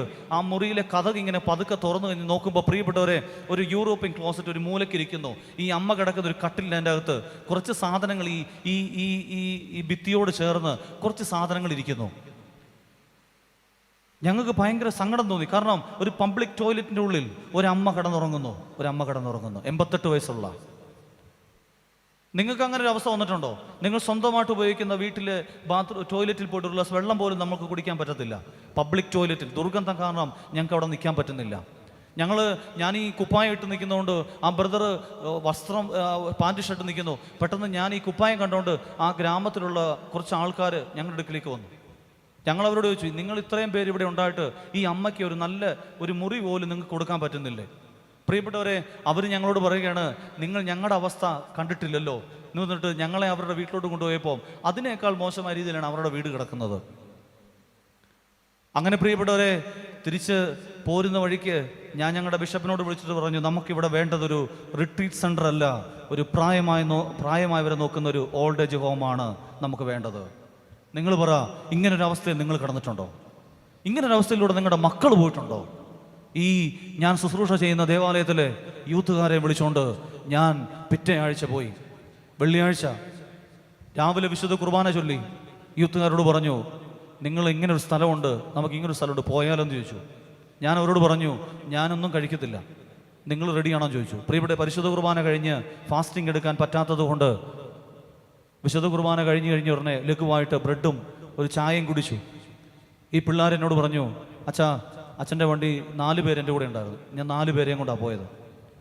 എല്ലാവരെയും നമുക്ക് അങ്ങനെ കൊണ്ടുപോകാൻ പറ്റില്ല അവിടെ, കാരണം RSSൻ്റെ വലിയ പ്രശ്നം ഉള്ളതുകൊണ്ട് എല്ലാവരും കൂടെ നമുക്ക് പോകാൻ പറ്റില്ല. 4 പേരെ സെലക്ട് ചെയ്ത് ഞാൻ 4 പേരെ സെലക്ട് ചെയ്യാനായിട്ട് ഒത്തിരി മാനദണ്ഡങ്ങൾ എനിക്കുണ്ടായിരുന്നു. ഈ യൂത്തുകാരെ 4 പേരെ മിടുക്കന്മാരും എന്നാൽ വലിയ അലമ്പന്മാരുമായ 4 പേരെ ഞാൻ എൻ്റെ കൂടെ കൂട്ടി. അവന്മാർ പറഞ്ഞു, നിങ്ങൾ ഫാസ്റ്റിംഗ് എടുക്കാൻ റെഡിയാണോ? അവന്മാർ പറഞ്ഞു, ഞങ്ങൾ എടുത്തോളാച്ചാന്ന് പറഞ്ഞു. പ്രിയപ്പെട്ടവരെ, ഇവന്മാരെ എൻ്റെ വണ്ടിയിൽ ഇവന്മാരെ കയറ്റിക്കൊണ്ട് ഞാൻ ഈ സ്ഥലത്ത് പോയി. ഈ പ്രായമുള്ള അമ്മയുൾപ്പെടെ അവിടെയുള്ള പ്രായമുള്ള ആളുകളെല്ലാം ഞാൻ ഇവന്മാരെ കൊണ്ടുവന്ന് കാണിച്ചു. വൈകിട്ട് 4 മണിക്ക് ഇവന്മാർ പോലും അറിയാതെ ഞാൻ ആ ബ്രദറിൻ്റെ വീട്ടിൽ ഇവന്മാർക്ക് വേണ്ടി ഫുഡ് അറേഞ്ച് ചെയ്തു. തിരികെ വരുന്ന വഴിക്ക് 4 മണിക്ക് വിശപ്പോടുകൂടെ അമ്മമാർ രാവിലെ മുതൽ ഒന്നും കഴിച്ചിട്ടില്ല, പൊരിഞ്ഞ വെയിലാണ് അവിടെ. ശരീരത്തിൽ ആരോഗ്യം മുഴുവൻ നഷ്ടപ്പെട്ട ആ പിള്ളേർ സെറ്റ് 4 മണിയായിട്ട് ഇവന്മാർ മുമ്പിൽ അവിടെ ആ ചിക്കൻ ബിരിയാണിയാണ് ആ വീട്ടുകാർ റെഡിയാക്കിയത്. മുമ്പിൽ ഭക്ഷണം കൊണ്ട് കൊടുത്തിട്ട് ഇവന്മാർ കഴിക്കാൻ പറ്റുന്നില്ല. ഒരു വിധത്തിൽ കുറച്ച് കഴിച്ചു. ഞാൻ എൻ്റെ വണ്ടി കയറ്റിയിട്ട് നേരെ കട്ടപ്പനയിൽ നമുക്കൊരു അരമനയുണ്ട്, അവിടെ അരമനയുടെ മുമ്പിൽ ഞാൻ ഈ വണ്ടി കൊണ്ടുവന്ന് നിർത്തിയിട്ട് ഞാൻ അവരോട് ഇറങ്ങാൻ പറഞ്ഞു. അമ്മമാരിറങ്ങി. എന്നിട്ട് ഞാൻ അവിടെ ചെറിയൊരു കുറച്ച് കസരയിട്ടുണ്ട്, ഞാൻ കസലിൽ ഇരിക്കാൻ പറഞ്ഞു. എന്നിട്ട് ഞാൻ അവരോട് ചോദിച്ചോടാ, ഇന്നത്തെ ദിവസത്തെക്കുറിച്ച് നിങ്ങൾ ഓരോരുത്തരും നിങ്ങളുടെ അനുഭവങ്ങൾ പറയാൻ പറഞ്ഞു. പ്രിയപ്പെട്ടവരെ, അതിലൊരുത്തൻ എഴുന്നേറ്റ് പറയുകയാണ്, അച്ഛാ, ഇന്ന് വരെ എൻ്റെ വീട്ടിൽ നല്ല ഭക്ഷണമില്ലെങ്കിൽ ഞാൻ കഴിക്കില്ലായിരുന്നു, മീൻകറി ഇല്ലെങ്കിൽ ഞാൻ കഴിക്കില്ല, ഞാൻ പുറത്തു പോയി ഭക്ഷണം കഴിക്കുമായിരുന്നു. എന്നാൽ ഇന്നു മുതൽ ഞാൻ തീരുമാനമെടുത്തു, എനിക്ക് എൻ്റെ അമ്മ വിളമ്പി തരുന്ന ഏത് ഭക്ഷണത്തെയും ഞാൻ നോ പറയാതെ കഴിക്കും, നോ പറയാതെ. അതിലൊരുത്തൻ എന്നിട്ട് പറഞ്ഞു, വേറൊരുത്തൻ എന്നിട്ട് പറഞ്ഞു, അച്ഛാ, എനിക്കൊരു വൈദികനാകാൻ ആഗ്രഹം തോന്നുന്നു. അത് ഇടവകയിൽ ശുശ്രൂഷിക്കുന്ന വികാരി അച്ഛനാകാനല്ല എൻ്റെ ആഗ്രഹം, ഇതുപോലെ മിഷൻ പ്രവർത്തനം നടത്തുന്ന ഒരു വൈദികനാകാനായിട്ട് ഞാൻ ആഗ്രഹിക്കുന്നു. നിങ്ങളെക്കാട്ടിലും ഇതുപോലെ ജീവിക്കുന്ന 100 കണക്കിന് ആൾക്കാർ ഇന്ന് ഈ ഇന്ത്യയിലുണ്ട്. ഇന്ന് ഇന്ത്യയിൽ നിങ്ങൾ പറ, നമുക്ക് എന്തിനെക്കുറിച്ചെങ്കിലും അഹങ്കരിക്കാനുണ്ടോ? എന്തെങ്കിലും ഒന്നുമില്ല. ഇതൊന്നും നമ്മൾ രക്ഷപ്പെടുന്നു. അതുകൊണ്ട് എല്ലാത്തിനും ദൈവത്തിന് നന്ദി പറയണം. നിങ്ങൾക്കറിയാമോ, ആഴ്ചയുടെ ആദ്യ ദിവസം ദേവാലയത്തിൽ അർപ്പിക്കപ്പെടുന്ന പരിശുദ്ധ കുർബാനയിൽ, ഈ പരിശുദ്ധ കുർബാന നിങ്ങൾ ശ്രദ്ധിച്ചിട്ടുണ്ടെങ്കിൽ മനസ്സിലാക്കാൻ പറ്റും. ഈ വിശുദ്ധ കുർബാന ഒരിക്കൽ പോലും നമ്മൾ കാനഡയ്ക്ക് പോകാൻ വേണ്ടി ഒരു അച്ഛനും തക്സ നോക്കി പ്രാർത്ഥിക്കുന്നില്ല. വയറുവേദന മാറാൻ ഒരു അച്ഛനും പ്രാർത്ഥിക്കുന്നില്ല. ആ തക്സയിലെ പ്രാർത്ഥനകൾ നിങ്ങൾ ശ്രദ്ധിച്ചാൽ മനസ്സിലാക്കാൻ പറ്റും. ആ പരിശുദ്ധ കുർബാനയിൽ മുഴുവൻ പറയുന്നത്, കർത്താവേ നിനക്ക് നന്ദി, സർവശക്തനായ ദൈവമേ നിനക്ക് നന്ദി, 6 ചെറുകുള്ള മാലാഖമാർ നിന്നെ സ്തുതിക്കുന്നത് പോലെ ഞങ്ങൾ നിന്നെ സ്തുതിക്കുന്നു, നന്ദിയും സ്തുതിയും സ്തോത്രവും നിനക്ക് ഞങ്ങൾ കരയേറ്റുന്നു. ഈ നന്ദി പറച്ചിൽ മാത്രമേ ഉള്ളൂ നമ്മുടെ പരിശുദ്ധ കുർബാനയിൽ. ഇതാണ് സുറിയാനി സഭയുടെ ആരാധനയുടെ പ്രത്യേകത. സുറിയാനി സഭയുടെ പ്രത്യേകത എല്ലാത്തിനും നന്ദി പറഞ്ഞോണം. നല്ല ഭക്ഷണം കിട്ടുന്നുണ്ട്, നന്ദി പറഞ്ഞോണം. ചോർന്നൊലിക്കാത്തൊരു വീടിനുണ്ടെങ്കിൽ അത് നന്ദി പറഞ്ഞോണം. ഇതില്ലാത്ത 100 കണക്കിന് ആൾക്കാർ ടോയ്ലറ്റിൽ കിടക്കുന്നുറങ്ങുന്നുണ്ട്. ടോയ്ലറ്റിൽ മക്കളെ കിട്ടിയിട്ടുണ്ട്, നന്ദി പറഞ്ഞോണം. മക്കളില്ലാത്ത ഒരുപാട് ദമ്പതിമാർ നമുക്ക് ചുറ്റുമുണ്ട്, ഒരുപാട് പേര്. അതുകൊണ്ട് പ്രിയപ്പെട്ടവരെ, ഈ ഓവർ കോൺഫിഡൻറ്റ് ഒരു കാര്യത്തിൽ നമ്മൾ കാണിക്കരുത് കേട്ടോ, ഒന്നിലും കാണിക്കരുത്. എല്ലാത്തിനും ദൈവത്തിൻ്റെ കരുണയാണ്, ദൈവത്തിൻ്റെ കൃപയാണ്, ദൈവത്തിൻ്റെ കൃപ. ഈ സുവിശേഷം കഴിഞ്ഞ് ഞാൻ എൻ്റെ പള്ളിയിൽ തിരികെ ചെല്ലുമെന്ന് എനിക്ക് ഒരു ഉറപ്പും പറയാൻ പറ്റില്ല. അത്രേ ഉള്ളൂ നമ്മൾ.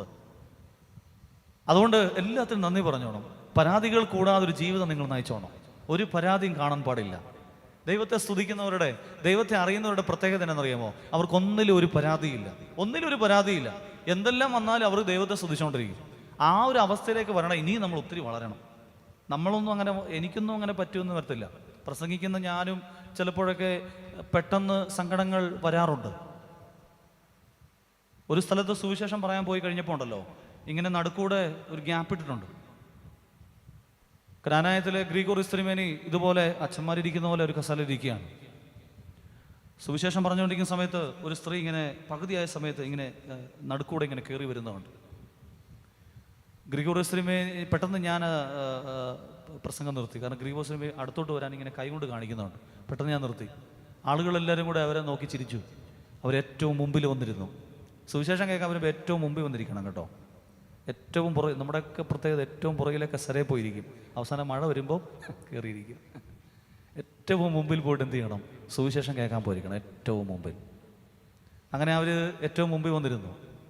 മുമ്പിൽ വന്നിരുന്നു കഴിഞ്ഞപ്പോൾ പ്രത്യേകമായൊരു ഒരു ഒരു ശോഭ അവരുടെ മുഖത്ത്. വചനം പറയുമ്പോഴൊക്കെ അവർ വളരെ ഹൃദയം തുറന്ന് സ്വീകരിക്കുന്നു. സുവിശേഷം എല്ലാം കഴിഞ്ഞ് തിരുമേനി ഞങ്ങൾ ഒരുമിച്ച് കഞ്ഞി കുടിച്ചുകൊണ്ടിരിക്കുന്ന സമയത്ത് തിരുമേനി ഷമ്മാശനോട് പറഞ്ഞു, മറിയാമ്മ ടീച്ചറിനെ ഇങ്ങോട്ട് വിളിച്ചുകൊണ്ട് വരാൻ പറഞ്ഞു. അവർ തിരുമേനി വിളിച്ചത് നേരെ തിരുമേനി പറഞ്ഞു, കസലിൽ ഇത് കഞ്ഞി കുടിക്കാമെന്ന് പറഞ്ഞു.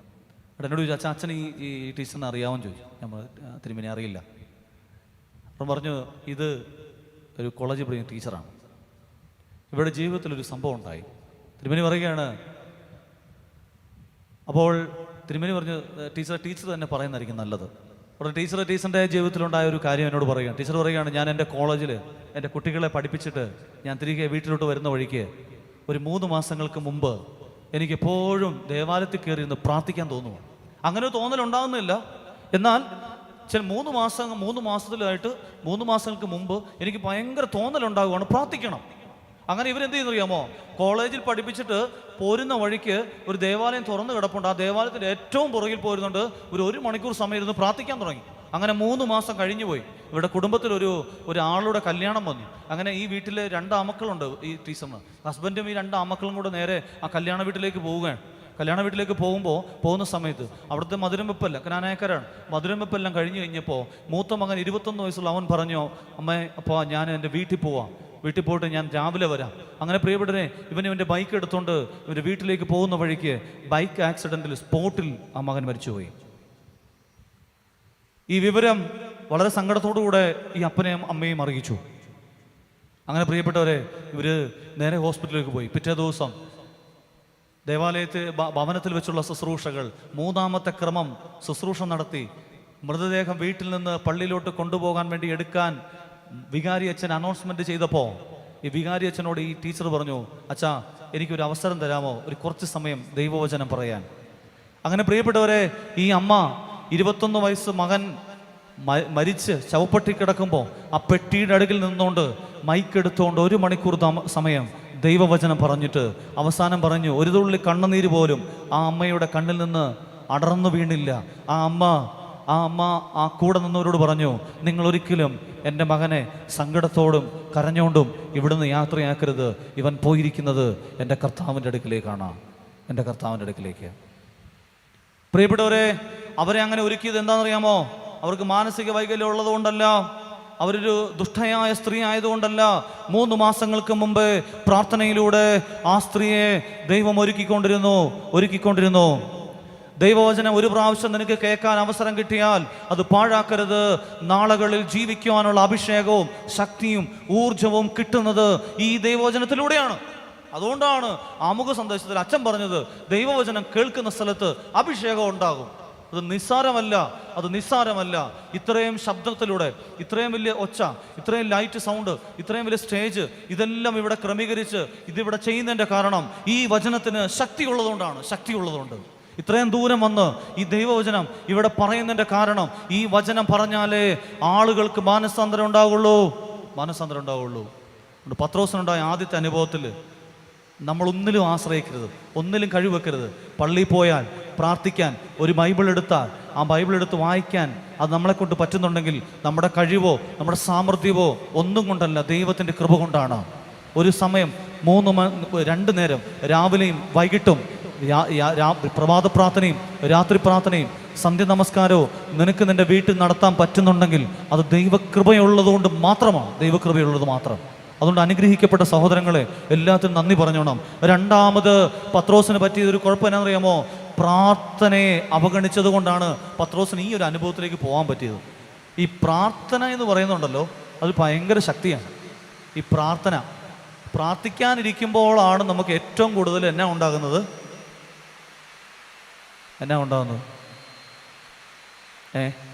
മഴയായതുകൊണ്ടും ഒച്ചയായതുകൊണ്ടും നിങ്ങൾ പറയുന്നത് എനിക്ക് മനസ്സിലാകുന്നില്ല, ഞാൻ പറയുന്നത് നിങ്ങൾക്ക് മനസ്സിലാകുന്നുണ്ടോയെന്ന് എനിക്കൊട്ട് അറിയത്തുമില്ല.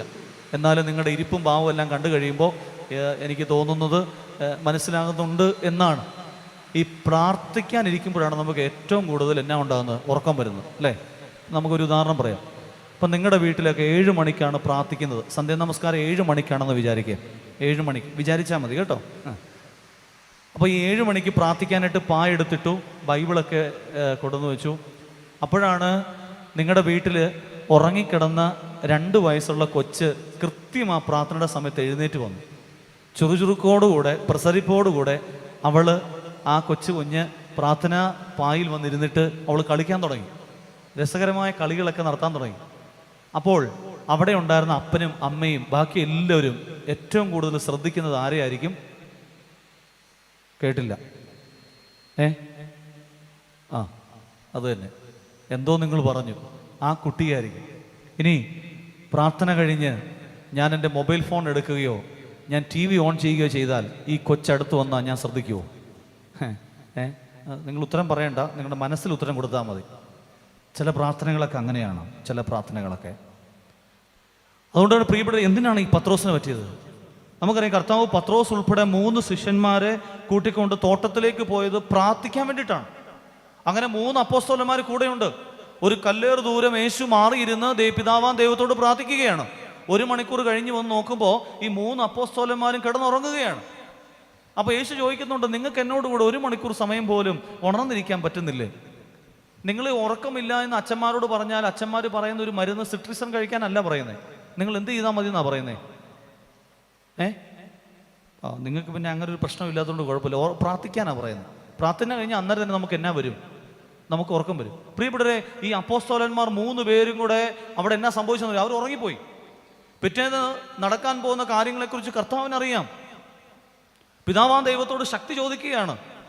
ഈ 3 അപ്പോസ്തലന്മാർ, ഞാനിങ്ങനെ ചിന്തിക്കുകയായിരുന്നു, ഈ 3 അപ്പോസ്തലന്മാർ ആ രാത്രിയിൽ യേശുവിനോടുകൂടെ പ്രാർത്ഥനയിലായിരുന്നുവെങ്കിൽ പിറ്റേന്ന് ഇവർക്കൊരിക്കലും യേശുവിനെ തള്ളിപ്പറയേണ്ട അവസ്ഥ വരത്തില്ലായിരുന്നു. തള്ളിപ്പറയേണ്ട അവസ്ഥ. നമ്മളൊക്കെ തകർന്നു പോകുന്നതിൻ്റെ കാരണം എന്നാണെന്നറിയാമോ? നമ്മുടെ മക്കളൊക്കെ വഴിതെറ്റി പോകുന്നതിൻ്റെ കാരണം എന്നാണെന്നറിയാമോ? ഒരു ഉയർച്ച കിട്ടാത്തതിൻ്റെ കാരണം എന്നാണെന്നറിയാമോ? പ്രാർത്ഥനയില്ലാത്തതുകൊണ്ടാണ്. പ്രാർത്ഥനയില്ലാത്തതുകൊണ്ട്. കുരിശുകൊണ്ട് കുഴിച്ചിട്ടത് കൊണ്ടോ, 4 അച്ഛന്മാരെ വിളിച്ചുകൊണ്ടുവന്ന് 6 മാസം കൂടുമ്പോൾ 2 പ്രാവശ്യം 3 പ്രാവശ്യമൊക്കെ വീട് കൂതാശ ചെയ്യുന്നതുകൊണ്ടോ ഒന്നും ഒരു കുടുംബത്തിലും അനുഗ്രഹങ്ങൾ വരുന്ന. പ്രാർത്ഥിക്കണം, അവിടെ പ്രാർത്ഥിക്കണം, ശക്തമായ പ്രാർത്ഥന ഉയരണം വീട്ടിൽ.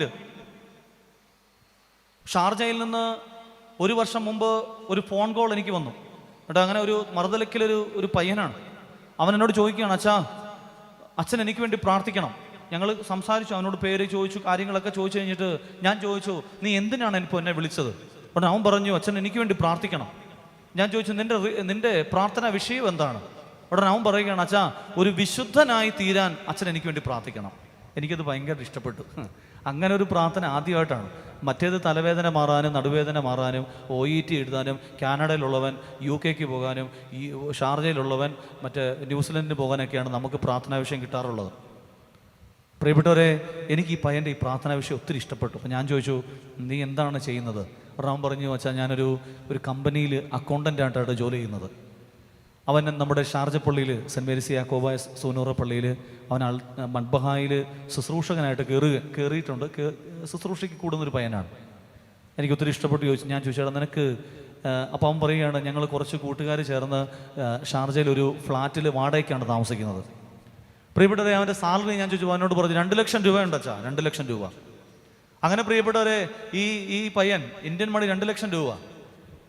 അവനെ അറിയാവുന്നവരാരും ആ ദേശത്തില്ല, ആ രാജ്യത്തില്ല.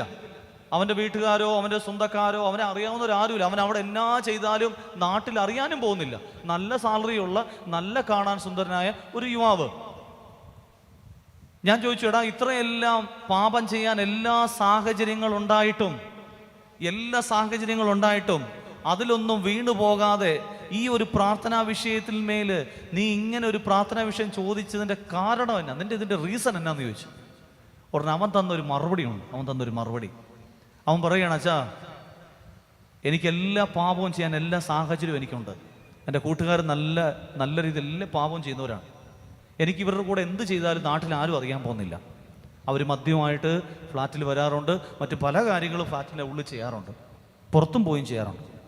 അവരൊരു ഫ്ലാറ്റിലൊക്കെ മദ്യക്കുപ്പിയായിട്ട് വന്നിട്ട് ഒരു ഗ്ലാസ് ഊറ്റിയിട്ട് എൻ്റെ നേരെ നീട്ടും, ഇത് കുടിച്ചോളാൻ പറഞ്ഞുകൊണ്ട്. ഉടനെ അവൻ പറയുകയാണ്, ഓരോ പാപം ചെയ്യാൻ എനിക്ക് പ്രേരണയും പ്രലോഭനവും ഉണ്ടാകുമ്പോഴും വീട്ടിലിരുന്ന് പ്രാർത്ഥിക്കുന്ന ഒരു അമ്മയുടെ മുഖം എൻ്റെ മനസ്സിലേക്ക് വരും. എൻ്റെ മനസ്സിലേക്ക്. നിങ്ങളുടെ മക്കളൊക്കെ കാനഡയ്ക്കും UK ക്കൊക്കെ പൊയ്ക്കൊണ്ടിരിക്കുകയല്ലേ? നമുക്ക് അവരുടെ പുറകെ ഒന്നും ക്യാമറ വെക്കാൻ പറ്റത്തില്ല. ഇനി ഈ കാലഘട്ടത്തിലുള്ള യുവതി യുവാക്കന്മാരെ ഉപദേശം കൊണ്ട് നന്നാക്കാവുന്ന ഒരു പ്രതീക്ഷയും നിങ്ങൾ വെക്കരുത്. ഒരു പ്രതീക്ഷയും വെക്കരുത്. ഉപദേശിക്കും തോറും അവർ നമ്മളോട് വെറുപ്പുണ്ടാകത്തേ ഉള്ളൂ. എൻ്റെ കൗൺസിലിങ്ങിനൊക്കെ വരുമ്പോൾ ഞാൻ അവരോട് ഒരു ഉപദേശവും കൊടുക്കാറില്ല. അവൻ പറയുന്നത് മുഴുവൻ കേൾക്കും. കേട്ടിട്ട് അവൻ ആവശ്യമുള്ള എന്താണോ അത് പരിശുദ്ധാത്മാവ് പറഞ്ഞാൽ അത് അതുപോലെ പറയും. പ്രിയപ്പെട്ടവരെ, നമ്മൾ ഒരിക്കൽ പോലും ഇവരോട് എന്ത് ചെയ്യരുത്? ഉപദേശം കൊടുത്ത് ഇവരെ നന്നാക്കാമെന്ന് വിചാരിക്കണ്ട. നേരെ മറിച്ച് ഒരമ്മ എന്ന നിലയ്ക്ക്, ഒരപ്പൻ എന്ന നിലയ്ക്ക് നീ മുട്ടുമേൽ നിന്നാൽ നിന്റെ മകൻ മകൾ ഈ ലോകത്തെവിടെ പോയാലും അവർ പാപത്തിൽ വീണു പോകത്തില്ല. ഇനി അഥവാ പോയാലും അവരടുത്തുള്ള ആ പള്ളിയിൽ പോയി, അടുത്തുള്ള അച്ഛൻ്റെ അടുക്കൽ പോയി കുമ്പസാരിച്ചിട്ട് അവർ വിശുദ്ധ ജീവിതത്തിലേക്ക് അവർ തിരികെ വരും. അതുകൊണ്ട് പ്രിയപ്പെട്ടവരെ, പ്രാർത്ഥന ഒഴിവാക്കരുത് കേട്ടോ. പ്രാർത്ഥന ഒഴിവാക്കരുത്. സന്ധ്യ നമസ്കാരവും പ്രഭാത നമസ്കാരവും ഒക്കെ നിങ്ങളുടെ വീട്ടിലുണ്ടാകണം. ഉറക്കെ പ്രാർത്ഥിക്കണം, ഉറക്കെ ബൈബിൾ വായിക്കണം. മക്കളെ കൊണ്ടൊക്കെ ഉറക്കെ ബൈബിൾ വായിക്കണം, ഉറക്കെ പാട്ട് പാടണം. മൊബൈൽ ഫോണുകളൊക്കെ സ്വിച്ച് ഓഫ് ആയിരിക്കണം ആ സമയത്ത്. എനിക്കറിയാവുന്ന ഒരു അച്ഛൻ്റെ അളിയൻ, അദ്ദേഹം സാബത്ത് നോക്കുന്നത് എങ്ങനെയാണെന്നറിയാമോ? ശനിയാഴ്ച വൈകിട്ട് 6 മണിക്ക് മൊബൈൽ ഫോൺ സ്വിച്ച് ഓഫ് ചെയ്താൽ ഞായറാഴ്ച വൈകിട്ട് 6 മണിക്കാണ് അദ്ദേഹം ഓണാക്കുന്നത് ഫോൺ. അങ്ങനെ ജീവിക്കുന്ന മനുഷ്യർ ഈ കാലഘട്ടത്തിലുണ്ട്. ഈ കാലഘട്ടത്തിൽ നമുക്കെന്തുകൊണ്ട് അങ്ങനെ ആയിക്കൂടാ? ഇനിയും ഒരുപാട് വളരാനില്ല. ഇനിയും ഒത്തിരിയൊക്കെ ഞാനും മാറ്റപ്പെടാനുണ്ട്. അത് മാറ്റപ്പെടുന്ന ഒറ്റ കാര്യം കൊണ്ടേ ഉള്ളൂ. നല്ല വചനം കേട്ടതുകൊണ്ടോ ഇല്ലെങ്കിൽ ഞാൻ എല്ലാ ദിവസവും പള്ളിയിൽ പോകുന്നുണ്ടോന്നില്ല. വ്യക്തിപരമായ ദൈവവുമായിട്ടൊരു ബന്ധം എനിക്ക് എപ്പോഴും ഉണ്ടായിരിക്കണം. എപ്പോഴും. സെമിനാരിയിൽ പഠിച്ചു കഴിഞ്ഞിട്ട് പാസ് ഔട്ടായി പോകുന്നതിന് ഏതാനും ദിവസങ്ങൾക്ക് മുമ്പ് ഞങ്ങളുടെ പ്രിൻസിപ്പളായ ആദായി അച്ഛൻ ഞങ്ങളുടെ ബാച്ചിനെ ചാപ്പലിലോട്ട് കൊണ്ടുപോയിട്ട് ഞങ്ങൾക്കൊരു ഉപദേശം തന്നു. ഞങ്ങൾക്ക് ഭയങ്കര ഇഷ്ടപ്പെട്ടു. കാരണം ആദായി അച്ഛൻ എന്നൊക്കെ പറഞ്ഞാൽ നിങ്ങൾക്ക് അറിയാം, അച്ഛൻ അത്രമാത്രം ഡോക്ടറേറ്റ് കാര്യങ്ങൾ നല്ല വിദ്യാഭ്യാസമുള്ള ഒരു പ്രിൻസിപ്പൾ അച്ഛനാണ്. അച്ഛൻ ഞങ്ങൾക്ക് അതുവരെ ഇംഗ്ലീഷിലൊക്കെ നല്ല ക്ലാസ്, 5 വർഷം ഞങ്ങൾക്ക് ക്ലാസ് എടുത്ത് ഇംഗ്ലീഷ് ഭയങ്കര പണ്ഡിതനാണ്. അത്ര വിജ്ഞാന അത്ര ജ്ഞാനമുള്ളൊരു വൈദികൻ. ലാസ്റ്റ് ഞങ്ങൾക്കൊരു ക്ലാസ് എടുക്കുകയാണ് മലയാളത്തിൽ. അതൊരു ഇംഗ്ലീഷിലാണ്. ആ ക്ലാസ് മലയാളത്തിലായിരുന്നു. ഞങ്ങളോട് പറയുകയാണ്, ശമാശന്മാരെ, നിങ്ങൾ ഏതാനും ദിവസങ്ങൾക്കുള്ളിൽ ഇവിടെ നിന്ന് പഠിച്ചിറങ്ങി മാസങ്ങൾക്കുള്ളിൽ നിങ്ങൾ വൈദികരായി ദേവാലയത്തിൽ വികാരിയായിട്ടൊക്കെ ശുശ്രൂഷ ചെയ്യും. നിങ്ങൾ പോകുന്ന ദേവാലയത്തിൽ, നിങ്ങൾ വികാരിയായിരിക്കുന്ന പള്ളിയിൽ നിങ്ങൾ അനുഗ്രഹിക്കപ്പെടണമെങ്കിൽ നല്ല സ്വരമുള്ളത് കൊണ്ടോ, നന്നായി പ്രസംഗിക്കുന്നത് കൊണ്ടോ, നന്നായിട്ട് പാട്ട് പാടുന്നത് കൊണ്ടോ, നന്നായിട്ട് അഡ്മിനിസ്ട്രേഷൻ പവർ ഉള്ളത് കൊണ്ടോ ഒരു ദേവാലയത്തെ വിജയത്തിലെത്തിക്കാൻ നിങ്ങൾക്ക് പറ്റത്തില്ല. നിങ്ങൾ ദേവാലയത്തിലെ ബലിപീഠത്തിൽ വിശുദ്ധ കുർബാന ചൊല്ലുമ്പോൾ രാത്രിയുടെ യാമത്തിൽ പിതാവാം ദൈവത്തോട്, യേശുവിനോട് മുട്ടുമേൽ നിന്ന് പ്രാർത്ഥിക്കുന്നൊരു വൈദികനാണ് നീയെങ്കിൽ, ഒരു കഴിവ് നിനക്കില്ലെങ്കിലും നീ പോകുന്ന ദേവാലയത്തിലെ അനുഗ്രഹിക്കപ്പെട്ടൊരു വൈദികനായിട്ട് നിനക്ക് മാറാൻ പറ്റും. അതിന് നീ പ്രാർത്ഥിക്കണം.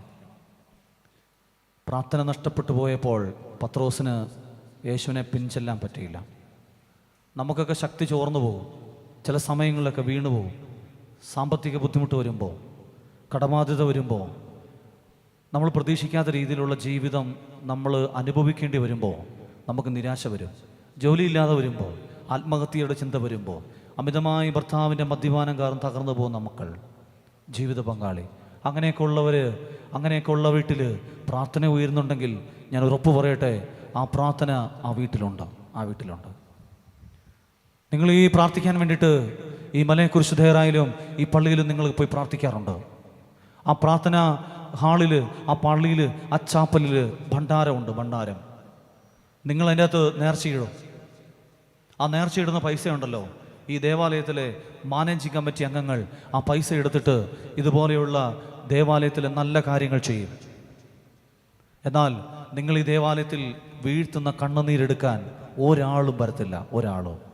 ആ കണ്ണുനീര് ആ ദേവാലയത്തിൽ കിടന്ന് സ്വർഗത്തിലേക്ക് നോക്കി നിലവിളിച്ചുകൊണ്ടേയിരിക്കും. അതുകൊണ്ട് ഞാൻ നിങ്ങളോട് പറയട്ടെ, നിങ്ങൾ എപ്പോഴെങ്കിലും പ്രാർത്ഥിച്ച ഒരു കാര്യത്തിന് ഉത്തരം കിട്ടാതെ വിഷമിക്കുന്നുണ്ടെങ്കിൽ നിങ്ങൾ മരിക്കുന്നതിന് മുമ്പ് വിശ്വാസം വെടിയാതെ പ്രാർത്ഥിച്ചുകൊണ്ടേയിരിക്കുക.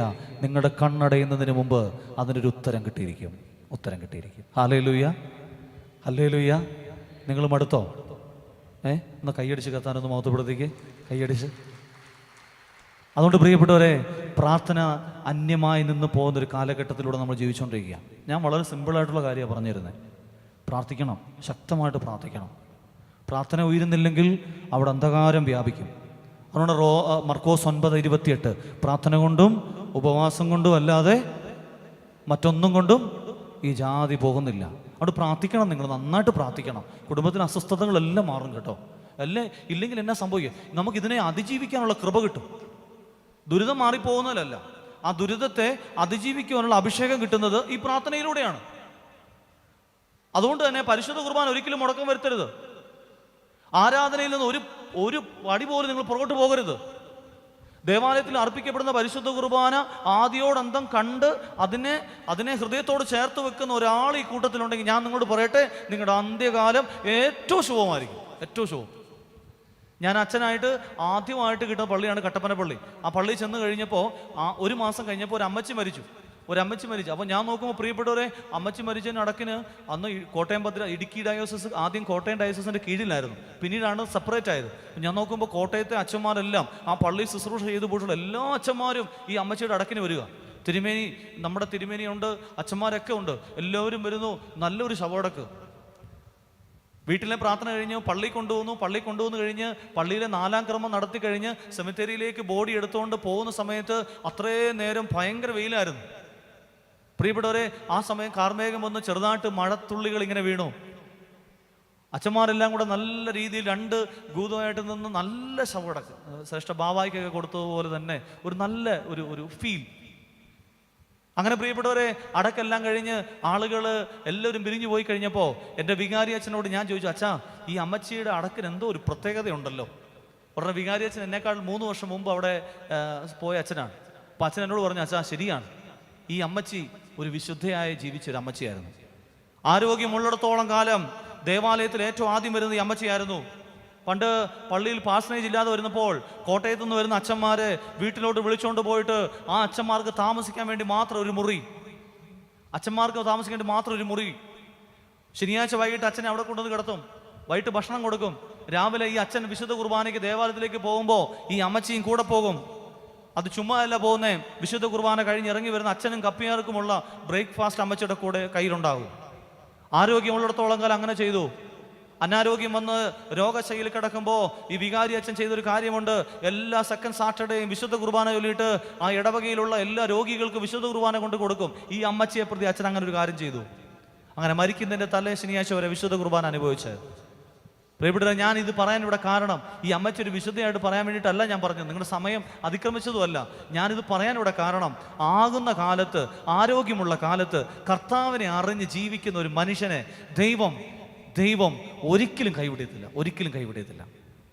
അവിടെ പ്രാർത്ഥിക്കണം. നിങ്ങൾ പ്രായമായവരൊന്നും വിഷമിക്കരുത്, മക്കൾ നോക്കത്തില്ലല്ലോ ഒന്നും നോക്കണ്ട, നിങ്ങൾ അവരൊന്നും നോക്കുകയും ചെയ്യരുത്. നിങ്ങൾ കർത്താവിൽ ആശ്രയം വെച്ചോ, ആ കർത്താവ് നിങ്ങളെ സംരക്ഷിച്ചോളൂ. ആരെങ്കിലുമൊക്കെ കൊണ്ടുവരും. 88 വയസ്സുള്ള പ്രായമുള്ള ആ ടോയ്ലറ്റിൽ കിടക്കുന്ന അമ്മച്ചീനെ നോക്കാനായിട്ട് അവസാനം യേശുവിനെ അറിഞ്ഞ ആൾക്കാർ അവിടെ ചെന്നില്ലേ? ഒരു അപ്പച്ചനെ പരിചയപ്പെട്ടു. അപ്പച്ചൻ്റെ ആരോഗ്യമുള്ള സമയത്ത് ക്രിസ്തുവിനെ അറിഞ്ഞ് ക്രിസ്തുവിനോട് ജീവിച്ചൊരു മനുഷ്യനാണ്. എല്ലാവരും ഉപേക്ഷിച്ച് കഴിഞ്ഞപ്പോൾ അവസാനം അപ്പച്ചൻ്റെ മരണസമയത്ത് കർത്താവിനെ അറിയുന്ന പുരോഹിതന്മാരെ അപ്പച്ചൻ അടുക്കലേക്ക് വിട്ടില്ലേ? അവിടെ നമുക്ക് നാളെ കുറിച്ച് ടെൻഷൻ വേണ്ട കേട്ടോ. പ്രാർത്ഥിക്കണം, നന്നായിട്ട് പ്രാർത്ഥിക്കണം. ഈ ആത്മീയ പോരാട്ടത്തിൽ അവിടത്തോടൊപ്പം ആയിരിക്കാൻ നമ്മൾ എന്ത് ചെയ്യണം? ഈ പ്രാർത്ഥന എന്ന് പറയുന്നത് ജഡത്തെ കീഴടക്കുന്ന ഒരു വ്യക്തിക്ക് മാത്രം കിട്ടുന്നൊരു അനുഭവമാണത്. ജഡത്തെ കീഴടക്കാൻ പറ്റണം. എങ്ങനെയാണെന്നറിയാമോ? ജഡത്തെ ഈ പ്രാർത്ഥിക്കുന്ന വ്യക്തികൾക്ക് മാത്രമേ ഉള്ളൂ പാപത്തെ അതിജീവിക്കാൻ പറ്റുള്ളൂ. സ്വയംഭോഗത്തിൽ നിന്നും, സ്വർഗഭോഗത്തിൽ നിന്നും, വ്യഭിചാരത്തിൽ നിന്നും, മ്ലേച്ഛതയിൽ നിന്നും, ബ്ലൂ ഫിലിമിൽ നിന്നും, അശുദ്ധ വികാരങ്ങളിൽ നിന്നും, കോപത്തിൽ നിന്നും, പെട്ടെന്നുള്ള ആ മരണത്തിൽ നിന്നും എല്ലാം നമുക്ക് വിടുതലിട്ട് പ്രാർത്ഥിക്കുന്ന ഒരു വ്യക്തിക്ക് ഇതിനെല്ലാം അതിജീവിക്കാനുള്ള അഭിഷേകം കിട്ടും. ഇതിനെക്കുറിച്ച് ഒത്തിരി പറയാനുണ്ട്, പക്ഷെ സമയമില്ലാത്തതുകൊണ്ട് ഞാൻ എൻ്റെ വാക്കുകൾ അവസാനിപ്പിക്കുകയാണ്. അതുകൊണ്ട് പ്രിയപ്പെട്ടവരെ, പ്രാർത്ഥന അന്യമായി പോകുന്നൊരവസ്ഥ എനിക്കും നിങ്ങൾക്കും ഉണ്ടായിട്ടുണ്ടെങ്കിൽ ഞായറാഴ്ച ബലിയർപ്പണം മുടക്കാതിരിക്കാൻ പ്രത്യേകം ശ്രദ്ധിച്ചോണം. ഒരു വ്യക്തിയെ പിശാച് കീഴ്പ്പെടുത്താൻ ആഗ്രഹിക്കുന്നുണ്ടെങ്കിൽ അവൻ ആദ്യം ചെയ്യുന്നത് ഞായറാഴ്ച ബലി അർപ്പണം അവൻ്റെ മുടക്കും. അതുകൊണ്ട് ഒറ്റ ഞായറാഴ്ച പോലും വിശുദ്ധ കുർബാന മുടക്കം വരുത്തരുത്. നിങ്ങൾ ഏറ്റവും ആദ്യം വിശുദ്ധ കുർബാനയിൽ പോകണം. വിശുദ്ധ കുർബാനയോട് ചേർന്നൊരു ജീവിതം നിങ്ങൾ നയിക്കണം. ഇവിടെയാണ് അനുഗ്രഹവും അഭിഷേകവും ഉണ്ടാകുന്നത്. ഞാൻ ഒരു സംഭവം കൂടെ പറഞ്ഞ് ഞാൻ എൻ്റെ വാക്കുകളെ അവസാനിപ്പിക്കട്ടെ. പ്രിയപ്പെട്ടവരെ, ഈ വിശുദ്ധ കുർബാന, പ്രാർത്ഥന, യാമപ്രാർത്ഥനകൾക്കൊക്കെ ഭയങ്കര ശക്തിയുണ്ട്, ഭയങ്കര ശക്തി. ഒത്തിരി അനുഭവങ്ങൾ ഈ പൗരോഹിത്യ ജീവിതത്തിൽ ഉണ്ടായിട്ടുണ്ട്. പക്ഷെ എടുത്തു പറയാൻ പറ്റുന്ന ഒരു അനുഭവം, ഒരുപക്ഷെ നിങ്ങളുടെയൊക്കെ കണ്ണുകളെ തുറപ്പിക്കാൻ പറ്റുന്ന ഒരു സംഭവം. ഇത് പറയാൻ വേണ്ടി വന്നതല്ല, പെട്ടെന്ന് മനസ്സിലേക്ക് വന്നതുകൊണ്ട് ഞാനിത് പറയുകയാണ്. ആരാധന മുടക്കരുത്, സുവിശേഷ പ്രസംഗം മുടക്കരുത്, ബൈബിൾ വായന മുടക്കരുത്. റീൽസ് കണ്ടുകൊണ്ടിരിക്കുന്നതിനേക്കാൾ 4 ഇരട്ടി സമയം ബൈബിൾ വായിക്കാൻ വേണ്ടി എടുത്തോണം, പ്രാർത്ഥിക്കാൻ വേണ്ടി എടുത്തോണം. അനുഗ്രഹിക്കപ്പെടും, ആ കുടുംബം അനുഗ്രഹിക്കപ്പെടും. വിശുദ്ധ കുർബാന എന്നൊക്കെ പറഞ്ഞാണ്ടല്ലോ, കർത്താവ് ഇറങ്ങി വരുന്ന ഒരു കൂദാശയാണത്.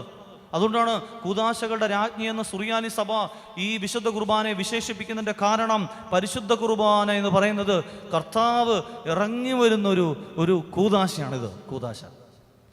തട്ടേക്കണ്ണി പള്ളിയിൽ ഒരു പ്രായമുള്ള അപ്പച്ചന് വിശുദ്ധ കുർബാന കൊടുക്കാൻ വേണ്ടിയിട്ട് ട്രസ്റ്റി വികാരി അച്ഛനെ വിളിച്ചു. വികാരി അച്ഛൻ പ്രായമുള്ള ഒരു അച്ഛനായിരുന്നു, കോതമംഗലത്ത് ഒരു പ്രായമുള്ള അച്ഛൻ. ഈ അപ്പച്ചൻ്റെ വീട് ഒരു മലയുടെ മുകളിലാണ്. ട്രസ്റ്റി വിളിച്ചിട്ട് വികാരി അച്ഛനോട് പറഞ്ഞു, അപ്പച്ചന് ഒട്ടും വയ്യ, അച്ഛാ ഈ ഞായറാഴ്ച കുർബാന ചൊല്ലിയിട്ട് എന്ത് ചെയ്യണമെന്നറിയാമോ? അപ്പച്ചന് പരിശുദ്ധ കുർബാന കൊണ്ട് കൊടുക്കണം. അച്ഛൻ ആസ്മയുള്ള അച്ഛനാണ്. അച്ഛൻ ഈ ട്രസ്റ്റിയോട് പറഞ്ഞു, എൻ്റെ പൊന്നു മോനെ, എടാ ഞാൻ പരിശുദ്ധ കുർബാനയായിട്ട് ആ മല കയറി അവിടെ ചെന്ന് കൊടുക്കുമ്പോഴേക്ക് എൻ്റെ കാറ്റ് പോകും, അതുകൊണ്ട് നീ എന്ത് ചെയ്തോ, നീ വേറെ എന്തെങ്കിലും ക്രമീകരണം ചെയ്തോളാൻ പറഞ്ഞു. അങ്ങനെ പ്രിയപ്പെട്ടവരെ, ഈ ട്രസ്റ്റി ആത്മാർത്ഥതയുള്ള മനുഷ്യനായിരുന്നു. അയാൾ ഭദ്രാസന സെക്രട്ടറി ആയ ജെയിംസ് അച്ഛനെ വിളിച്ചിട്ട് പറഞ്ഞു, അച്ഛാ ഞങ്ങളുടെ പള്ളിയിൽ ഒരു അപ്പച്ചൻ വയ്യാതെ കിടക്കുന്നുണ്ട്, അപ്പച്ചന് പരിശുദ്ധ കുർബാന കൊടുക്കണം. ഞങ്ങളുടെ വികാരി അച്ഛന് വയ്യാത്തൊരു അച്ഛനാണ്. ഉടനെ ജെയിംസ് അച്ഛൻ ഈ വികാരി അച്ഛനെ വിളിച്ചിട്ട് പറഞ്ഞു, അച്ഛാ ഒരു കാര്യം ചെയ്തോ, അച്ഛൻ ഇനി വേറൊരു അച്ഛനെ നമുക്ക് ഈ ഞായറാഴ്ച കണ്ടുപിടിക്കാൻ പറ്റത്തില്ല, അതുകൊണ്ട് അച്ഛൻ അവിടെ കുർബാന ചൊല്ലിക്കോ. എന്നിട്ട് അച്ഛൻ എന്ത് ചെയ്തോളുക, ഒരു പരിശുദ്ധ കുർബാന ഒരു അംശം അവിടെ വെച്ചിട്ട് അച്ഛൻ എന്ത് ചെയ്തു, അനുഭവിച്ച് തീർത്തിട്ട് അച്ഛൻ വീട്ടിൽ തിരിച്ചു പൊക്കോളാൻ പറഞ്ഞു. ഞങ്ങൾ ആരെങ്കിലും വന്നിട്ട് പരിശുദ്ധ കുർബാന കൊണ്ട് കൊടുക്കാമെന്ന് പറഞ്ഞു. ഞാൻ പട്ടമേറ്റിട്ട് 1 വർഷം ആയതേ ഉള്ളൂ. പ്രിയപ്പെട്ടവരെ, ഈ ജെയിംസ് അച്ഛൻ എന്നെ വിളിച്ചിട്ട് പറഞ്ഞു, അച്ഛാ അച്ഛൻ വരുന്നോ, നമുക്കൊരു അപ്പച്ചന് പരിശുദ്ധ കുർബാന കൊടുക്കാൻ പോകാം. അങ്ങനെ കട്ടപ്പനയിൽ നിന്ന് ഏകദേശം 2.5 മണിക്കൂറോളം യാത്ര ചെയ്ത് തട്ടേക്കണ്ണി, കോതമംഗലത്തിൻ്റെ ഇപ്പുറത്ത് തട്ടേക്കണ്ണി എന്ന സ്ഥലത്ത് ചെന്നു. ഞങ്ങൾ ചെല്ലുമ്പോൾ ആ ചാപ്പലിൻ്റെ അകത്ത് ശുശ്രൂഷക്കാരൻ ഇരിപ്പുണ്ട് പള്ളിക്കകത്ത്. ഞങ്ങളെ കണ്ട ഉടനെ അവൻ ശുശ്രൂഷ കുപ്പായം എടുത്തിട്ടു. അച്ഛൻ പറഞ്ഞു, ഞാൻ വണ്ടി ഓടിച്ചോളാം, അച്ഛൻ പരിശുദ്ധ കുർബാന എടുത്തോളാം പറഞ്ഞു. ഞാൻ കറുത്തകുപ്പായിട്ട് ഹംനിഹോയിട്ട് പരിശുദ്ധ കുർബാന ഹൃദയത്തോട് ചേർത്ത് വെച്ചുകൊണ്ട് വണ്ടിക്കകത്തോട്ട് കയറി. അവൻ തിരിയും കത്തിച്ച് പിടിച്ചുകൊണ്ട് വണ്ടിയുടെ പുറകിലിരിക്കുന്നു, ഞാൻ വണ്ടിയുടെ മുമ്പിലിരിക്കുന്നു. ഞങ്ങളൊരു അക്ഷരം പോലും മിണ്ടുന്നില്ല. ഉടയോൻ അരുളി ചെയ്തു എന്നുള്ള പാട്ട് പാടിക്കൊണ്ട് ഈ അടിവാരത്തെത്തി. പ്രിയപ്പെട്ടവരെ, ശുശ്രൂഷക്കാരൻ മുമ്പേ നടക്കുന്ന തൊട്ടുപുറകെ ഞാൻ, എൻ്റെ തൊട്ടുപുറകെ ജെയിംസ് അച്ഛൻ. ശുശ്രൂഷക്കാരൻ പാട്ടും പാടിക്കൊണ്ട് മുമ്പേ പോവുകയാണ്. പെട്ടെന്ന് ഈ ജെയിംസ് അച്ഛൻ അവിടെ നിൽക്കാൻ കാരണം എന്നാണെന്നറിയുമോ? അച്ഛൻ്റെ കാലിൽ ചെറിയൊരു അട്ട കയറി. അപ്പോൾ അട്ട കയറിയപ്പോൾ അച്ഛൻ പേടിച്ചിട്ട് ഇതിനെ എടുത്തു കളയാൻ വേണ്ടി നിന്നപ്പോൾ ഞാനും നിന്നു. എന്നാൽ ഈ ശുശ്രൂഷക്കാരൻ ഞങ്ങൾ നിൽക്കുന്നതൊന്നും അവൻ കാണുന്നേ ഇല്ല. അവൻ പാട്ടും പാടിക്കൊണ്ട് മുമ്പേ പോവുകയാണ്. കുറച്ച് സമയം കഴിഞ്ഞപ്പോൾ പ്രിയപ്പെട്ടവരെ, ഭയങ്കരമായിട്ട് നായ്ക്കൾ കുരയ്ക്കുന്ന ശബ്ദം. അവിടെയൊക്കെ നായ്ക്കളെ വളർത്തും, കാരണം വന്യമൃഗങ്ങളുടെ ശല്യം ഈ കൃഷിയിടത്തിൽ ഉണ്ടാകാതിരിക്കാൻ, കുരങ്ങന്മാരെയൊക്കെ ഓടിക്കാൻ, പന്നികളെയൊക്കെ ഓടിക്കാൻ ഈ നായ്ക്കൾ അവർക്ക് ഭയങ്കര ഉപകാരമാണ്. ഞങ്ങൾ ചെന്ന് നോക്കുമ്പോൾ പ്രിയപ്പെട്ടവരെ, ഒരു തൊടലിങ്ങനെ ഒരു കമ്പിയിൽ നിന്ന് വേറൊരു കമ്പിയെ കെട്ടിയിട്ടിരിക്കുകയാണ്, ഒരു ചങ്ങല. അവിടെ ഈ ചങ്ങല 3 എണ്ണത്തിൽ 3 ഉശിരം പട്ടികൾ, നായ്ക്കൾ ഇങ്ങനെ ഭയങ്കരമായിട്ട് കുറച്ചുകൊണ്ട്. അവൻ നോക്കുമ്പോൾ, അതുങ്ങൾ നോക്കുമ്പോൾ ഒരു തിരി കാണുന്നു, ഒരു വെള്ളക്കുപ്പ, ഇതൊക്കെ അതുങ്ങൾ ആദ്യമായിട്ടാണ് കാണുന്നത്. ഭയങ്കരമായിട്ട് കുറയ്ക്കാൻ തുടങ്ങി. പ്രിയപ്പെട്ടവരെ, എൻ്റെ ഉള്ളിൽ ആകെ ഒരു ഭയം. ഞാനിങ്ങനെ പേടിച്ചു, ദൈവമേ പരിശുദ്ധ കുർബാനയിട്ട് ഓടാൻ പറ്റുമോ? നിന്ന് കടി കൊള്ളാനല്ലാതെ വേറെ ഒരു മാർഗ്ഗമില്ല. പ്രിയപ്പെട്ടവരെ, അങ്ങനെ പേടിച്ച് ജെയിംസ് അച്ഛൻ പറഞ്ഞു, ഒരു കുഴപ്പമില്ല, നമുക്ക് പോകാനുണ്ട്, പുറകുന്നൊരുന്ത്. ഞാനങ്ങനെ പ്രിയപ്പെട്ടവരെ ഈ വീടിൻ്റെ അടുക്കിലേക്ക് എത്തിയപ്പോൾ സംഭവിച്ച കാര്യം എന്നാണെന്നറിയാമോ? അത്രയും നേരം ഉശിരോടുകൂടെ കുരച്ചുകൊണ്ടിരിക്കുന്ന നായ്ക്കൾ പരിശുദ്ധ കുർബാന യേശുവിനെ കണ്ടു കഴിഞ്ഞപ്പോൾ തൻ്റെ 3 പട്ടികളും തൻ്റെ മുമ്പിലത്തെ 2 കാലുകളും മുമ്പോട്ട് നീട്ടിയിട്ട് തല കുമ്പിട്ട് അവിടെ കിടന്നു. തല കുമ്പിട്ട്. നിങ്ങളൊരു ഹല്ലേലൂയ പറ. യജമാനൻ്റെ കീഴെ ഒരു വളർത്തുനായ എങ്ങനെ കിടക്കുന്നോ അങ്ങനെ ആ നായ്ക്കൾ പരിശുദ്ധ കുർബാന ആ വീട്ടിൽ കയറി കൊടുത്തിട്ട് അപ്പച്ചൻ്റെ തലയൊക്കെ വെച്ച് പ്രാർത്ഥിച്ചിട്ട് തിരികെ പോരുന്നിടം വരെ ആ നായ്ക്കൾ അവിടെ ഉണ്ടെന്ന് പോലും അറിയത്തില്ലാത്ത രീതിയിൽ അത്ര മൗനമായിട്ട് അവിടെ കിടന്നു. ഇനി നിങ്ങൾ പറ, ഒരു കുർബാന ഒഴിവാക്കാൻ പറ്റുമോ? ഇനി ഒരു കുർബാന ചൊല്ലും എനിക്ക് വീട്ടിൽ കിടന്നുറങ്ങാൻ പറ്റുമോ? ഉറങ്ങിയാൽ ഈ പത്രോസിനെ പോലെ ഞാനും ചില സ്ഥലത്ത് വീണു പോകും. ഇനി 3-ാമത്, പത്രോസ് അകല യേശുവിനെ അനുഗമിച്ചു. മത്തായി 26:58. ഇതെല്ലാം കഴിഞ്ഞ് കഴിഞ്ഞപ്പോൾ പത്രോസ് അകലെ യേശുവിനെ അനുഗമിക്കുകയാണ്. ഇതാണ് പ്രിയപ്പെട്ടവരെ, നമുക്കൊക്കെ ഒരു പ്രത്യേകത അറിയാമോ? പാപം ചെയ്തു കഴിഞ്ഞാൽ പിന്നെ നമുക്ക് പള്ളിയിൽ വരാൻ പറ്റത്തില്ല. യേശുവിൽ നിന്ന് അകലാൻ തോന്നും. യേശുവിന് വേണ്ടി ജീവിക്കാൻ പറ്റുന്നില്ല. യേശുവിന് വേണ്ടി ശുശ്രൂഷ ചെയ്യാനായിട്ട് മടുപ്പ്, അസ്വസ്ഥതകൾ, വചനം കേൾക്കാൻ പോകുമ്പോൾ മടുപ്പ്. അതുകൊണ്ട് യേശുവിനെ അകലെ നിന്ന് പിൻഗമിക്കുന്നവരല്ല, യേശുവിൻ്റെ അടുത്ത് നടക്കുന്നവരായിട്ട് നമുക്ക് മാറാനായിട്ട് പറ്റണം. നാലാമതൊരു കാര്യം കൂടെ പത്രോസിന് പറ്റി. എന്താണ് സ്വയത്തിലുള്ള ആശ്രയം. രണ്ടെന്താണ് പ്രാർത്ഥന നഷ്ടപ്പെട്ടു പോയി. മൂന്നെന്താണ് യേശുവിനെ അകലെ നിന്നുകൊണ്ട് എന്ത് ചെയ്തു? അനുഗമിച്ചു. അകലെ പോകരുത് കേട്ടോ, ഏറ്റവും അടുത്ത് പോകണം. കുർബാനയ്ക്കൊക്കെ പോകുമ്പോൾ ഏറ്റവും പുറകിൽ പോയിട്ട് ഇരിക്കില്ല. ചിലർക്കൊക്കെ ചില പള്ളിയിൽ ചില പൊസിഷനുണ്ട്, അവിടെ കയറി ആരെങ്കിലും നിന്നാൽ പിന്നെ പ്രശ്നമാണ്. ഇവിടെ അങ്ങനെയല്ല, കട്ടപ്പനയിൽ എങ്ങനെയുണ്ട് ഇവിടെ എനിക്കറിയില്ല. ചില സ്ഥലത്ത് അവർക്ക് വേണ്ടി എഴുതപ്പെട്ട സ്ഥലമാണ്, അവിടെ ആരെങ്കിലും കയറിയാൽ വേറൊരാൾ പാട്ട് പാടുന്ന മൈക്ക് വേറൊരു കൊച്ചെടുത്താൽ തീർന്നു, ഗായക സംഘത്തിൽ തീർന്നു. ഇവിടെ അല്ല കേട്ടോ, എനിക്ക് നിങ്ങളറിയില്ല. അവളുടെ ശബ്ദം കൂടിയ പ്രശ്നം, ഇവിടെ ശബ്ദം കൂടിയ പ്രശ്നം. അങ്ങനെ പ്രിയപ്പെട്ടവരെ, അപ്പോൾ അകലെ നിൽക്കരുത്, ഏറ്റവും അടുത്ത് വരണം. ഏറ്റവും അടുത്ത് ബൈബിളൊക്കെ പിടിച്ചോണ്ട് വരണം. നാളെ വരുമ്പോൾ ഉണ്ടല്ലോ വണ്ടിയിലൊക്കെ ബൈബിൾ പിടിച്ചോണ്ട് വരണം നിങ്ങൾ. അങ്ങനെ അനുഗ്രഹിക്കപ്പെട്ടവരെ നിങ്ങൾ പറയണം. യേശുവിനെ അടുത്ത് പിഞ്ചെല്ലുന്നവരായിട്ട് മാറണം, യേശുവിനെ കൊടുക്കുന്നവരായിട്ട് മാറണം. നാലാമതൊരു കാര്യം കൂടെ പറഞ്ഞ് നിർത്തട്ടെ. ചെന്നുപെട്ട സാഹചര്യം അത്ര ശരിയല്ലായിരുന്നു പത്രോസിൻ്റേത്. ചെന്നുപെട്ട സാഹചര്യം ആരുടെ ചെന്നെന്നറിയാമോ? യേശുവിനെ കുറ്റം വിധിക്കുന്ന ആളുകളുടെ അടുക്കലേക്കാണ് ചെന്നത്. നമ്മുടെയൊക്കെ തകരാൻ കാരണം നമ്മുടെയൊക്കെ ചില കൂട്ടുകെട്ടുകളാണ്. ചില ബന്ധങ്ങളൊന്നും ദൈവം ആഗ്രഹിക്കുന്നില്ല. ദൈവം തന്ന ബന്ധങ്ങളെ ചേർത്ത് പിടിച്ചോണം. ദൈവം തന്ന ബന്ധങ്ങൾ ആരൊക്കെയാണെന്നറിയാമോ? ഭാര്യ, അപ്പൻ, ഭർത്താവ്, മക്കൾ. ആ ബന്ധങ്ങളൊക്കെ ചേർത്ത് പിടിച്ചോണം. ദൈവം തരാത്ത ബന്ധങ്ങളുടെ പിന്നാലെ പോകരുത്. ദൈവം തരാത്ത ബന്ധങ്ങളുടെ പിന്നാലെ ഒരു കാരണവശാലും പോകരുത്. ഹായ് ഹൂയി കൂയിയൊക്കെ അയക്കും, ഇതിനൊന്നും റിപ്ലൈ കൊടുക്കാൻ പോകരുത്. പോയി കഴിഞ്ഞാൽ ചില ബന്ധങ്ങൾ, ചില കൂട്ടുകെട്ടുകൾ നമ്മളെ ക്രിസ്തുവിൽ നിന്ന് അകറ്റി നിർത്തും. ദൈവകൃപയിലാകണം, ദൈവകൃപയിൽ. എൻ്റെ ഈ കഴിഞ്ഞ 2 ആഴ്ചകൾക്ക് മുമ്പ് എൻ്റെ മനസ്സിനെ ഒരുപാട് സന്തോഷം നൽകിയൊരു സംഭവം. പ്രിയപ്പെട്ടവരെ, ഞാൻ ശുശ്രൂഷ ചെയ്യുന്ന പള്ളിയിലെ ഒരു പയ്യൻ ശുശ്രൂഷയ്ക്ക് കയറുന്ന ഭയങ്കര അലമ്പനാണ്. അവന് കട്ടപ്പനയിൽ ഒരു പള്ളിയിൽ കയറിയിരുന്ന് പ്രാർത്ഥിച്ചുകൊണ്ടിരിക്കുക, ഒരു ചാപ്പലിൽ പ്രാർത്ഥിച്ചുകൊണ്ടിരിക്കുന്ന സമയത്ത് അവനൊരു സംഭവം ഫീൽ ചെയ്തു. ഇപ്പോൾ രാവിലെ 7 മണിക്ക് എൻ്റെ ഫോൺ നിർത്താതെ ബെല്ലടിക്കുകയാണ്. ഞാൻ ഫോൺ എടുത്ത് വിവനാണ്. അവൻ എന്നോട് ചോദിച്ചു, അച്ഛൻ്റെ വീട് എവിടെയാണ്? അവന് എൻ്റെ വീട് അറിയത്തില്ല. അങ്ങനെ ഞാനൊരു വഴി പറഞ്ഞു കൊടുത്തു. അവനൊരു വിധത്തിൽ 2-3 കിലോമീറ്ററൊക്കെ മാറി സഞ്ചരിച്ച് നേരെ വീട്ടിൽ വന്നു. അച്ഛാ, ഞാൻ പ്രാർത്ഥിച്ചുകൊണ്ടിരിക്കുന്ന സമയത്ത് എനിക്കൊരു സുഗന്ധം ഫീൽ ചെയ്തു, ഒരു സുഗന്ധം. അപ്പോൾ ഞാൻ ചോദിച്ചു, അപ്പോൾ അവൻ അടുത്ത് വന്നപ്പോൾ നല്ല മണമുണ്ട്. അപ്പോൾ ഞാൻ ചോദിച്ചു, ഒരു ചെറിയ കുപ്പിക്കകത്ത് എണ്ണയുണ്ട്. അവൻ പ്രാർത്ഥിച്ചുകൊണ്ടിരിക്കുന്ന ആ പള്ളിയിലെ നിലവിളിക്കുന്ന അവൻ എണ്ണ എടുത്തുണ്ടോ? എണ്ണ മണത്ത് നോക്കിയപ്പോൾ നല്ല സുഗന്ധം. ഞാനോട് പറഞ്ഞു, നീ ഇനിയും കുറേ സമയം ഇന്ന് പ്രാർത്ഥിക്കാൻ പറഞ്ഞു. അങ്ങനെ പ്രിയപ്പെട്ടവരെ, അവൻ പല സ്ഥലത്തും പോയിരുന്നു ഇങ്ങനെ പ്രാർത്ഥിച്ചുകൊണ്ടിരുന്നു. ആ സ്ഥലത്ത് പോയാൽ മാത്രം ചിലപ്പോൾ ആ പള്ളിയിലെ എണ്ണയുടെ പ്രത്യേകതയാണെന്ന് ഓർത്തുകൊണ്ട് അവൻ വേറൊരു പള്ളിയിൽ പോയി. അവിടെ പോയിരുന്നപ്പോൾ ഇതേ സുഗന്ധം ഫീൽ ചെയ്തു. പ്രിയപ്പെട്ടവരെ, അവൻ്റെ സ്വഭാവത്തിലാകെ മാറ്റം. അവൻ മർബഹായി കയറിയാൽ ഇപ്പോൾ ഒരു പള്ളിക്കകത്ത് അച്ഛൻ്റെ കൂടെ നിന്ന് അച്ഛന് ആവശ്യമുള്ള കാര്യങ്ങൾ അവൻ ചെയ്തു കൊടുക്കാൻ തുടങ്ങി. അവൻ അലമ്പില്ല, അവന് വർത്താനമില്ല, അവൻ്റെ സ്വഭാവത്തിൽ ശാന്തത വന്നു. പ്രിയ സംഭവം എന്നറിയാമോ? അവൻ പ്രാർത്ഥിക്കുന്ന സമയത്ത് മാതാവിൻ്റെ വലിയ സാന്നിധ്യം ഇവൻ്റെ കൂടെ ഉണ്ടായിരുന്നു. ഒരു സുഗന്ധത്തിൻ്റെ തൈലം ഇവൻ്റെ ദേഹത്ത്. അങ്ങനെ അവന് ഡിഗ്രി പൂർത്തിയാക്കിയില്ല. തിരുമേനിയെ പോയി കണ്ടിട്ട് തിരുമേനി ഇവൻ്റെ അടുക്കൽ നല്ല മാതാവിൻ്റെ നല്ല മണം. അവനോട് പറഞ്ഞു, നീ ഡിഗ്രി പഠിക്കാൻ പറഞ്ഞു. അങ്ങനെ അവൻ പ്രിയപ്പെട്ടവരെ അവൻ ഡിഗ്രി പഠിക്കാൻ വേണ്ടി പോയി. ഞാൻ പറഞ്ഞു വന്നത് ഇതും കൂടെ പറഞ്ഞ് അവസാനിപ്പിക്കട്ടെ. നമ്മളൊക്കെ ചെല്ലുന്ന ചില സാഹചര്യങ്ങളുണ്ട്. നമ്മളൊക്കെ ചെല്ലേണ്ട സാഹചര്യങ്ങൾ, നമ്മളൊക്കെ ചെല്ലേണ്ട സ്ഥലം, പള്ളി, നമ്മുടെ പ്രാർത്ഥനാമുറി, നമ്മുടെ ബൈബിൾ, നമ്മൾ പ്രാർത്ഥിക്കുന്നവരുമായിട്ടും ദൈവത്തെ അറിയുന്നവരുമായിട്ടൊരു കൂട്ട് നമുക്കുണ്ടാകണം, ഒരു കൂട്ട്. ഈ 4 കാര്യങ്ങൾ നിങ്ങളുടെ ജീവിതത്തിൽ ഉണ്ടായിരിക്കട്ടെ. പത്രോസിന് പറ്റിയത് നമ്മുടെ ജീവിതത്തിൽ പറ്റാതിരിക്കട്ടെ. എന്നാൽ പിന്നീട് അവൻ മനംതൊന്ന് പശ്ചാത്തപിച്ച് കഴിഞ്ഞപ്പോൾ പത്രോസിനെ എല്ലാവരെക്കാട്ടിലും ഉയർത്തി. നിങ്ങൾ വിചാരിക്കരുത് ഞാൻ വലിയ പാപിയാണല്ലോ, ഇനി എന്നെക്കൊണ്ട് ഒന്നിനും കൊള്ളത്തിൽ നിങ്ങൾ വിചാരിക്കരുത്. നിങ്ങൾ പശ്ചാത്തപിച്ച് കുമ്പസാരിച്ച് കഴിഞ്ഞാൽ, നിങ്ങൾക്കറിയാമോ യേശു ആദ്യം പ്രത്യക്ഷപ്പെട്ടത് ആർക്കാണെന്നറിയാമോ? ഉയർത്തെഴുന്നേറ്റ ശേഷം ആദ്യം പ്രത്യക്ഷപ്പെട്ടത് താൻ 7 അശുദ്ധാത്മാക്കളെ പുറത്താക്കിയ മഗ്ദലനക്കാരി മറിയത്തിനാണ്. നമ്മൾ നിസ്സാരനെന്ന് കാണുന്ന ആളുകളെ ദൈവം വിലയുള്ളവനായിട്ട് കാണുന്നുണ്ട്. അതുകൊണ്ട് ഒരാളെയും വില കുറച്ച് കാണാതിരിക്കട്ടെ. അതിന് പരിശുദ്ധാത്മാവ് നിങ്ങൾക്ക് സഹായിക്കട്ടെ. പ്രിയപ്പെട്ടവരെ, അതിനുള്ള കൃപ, വരദാനങ്ങൾ ഈ സുവിശേഷത്തിലൂടെ ദൈവം നിങ്ങൾക്ക് തരട്ടെ എന്ന് അച്ഛൻ ആത്മാർത്ഥമായിട്ട് പ്രാർത്ഥിച്ചുകൊണ്ട് നിർത്തുന്നു. നമുക്ക് ഒരു നിമിഷം ഒന്ന് കണ്ണടച്ചൊന്ന് പ്രാർത്ഥിക്കാൻ പറ്റുമെങ്കിൽ ഒന്ന് എഴുന്നേറ്റ് നിൽക്കാമോ? ഒന്ന് എഴുന്നേറ്റ് നിൽക്കാമോ? എല്ലാവരും ഒന്ന് എഴുന്നേറ്റ് നമുക്ക് ഒരു 2 മിനിറ്റ് ഒന്ന് പ്രാർത്ഥിക്കാം. കരങ്ങൾ കൂപ്പി പിടിച്ചുകൊണ്ട് കണ്ണുകളെ അടച്ച് കണ്ണുകൾ പരിപൂർണമായിട്ട് അടച്ചിട്ട് 1 മിനിറ്റ് ഒന്ന് നമ്മൾ പ്രാർത്ഥിക്കാം. എൻ ജീവനാഥന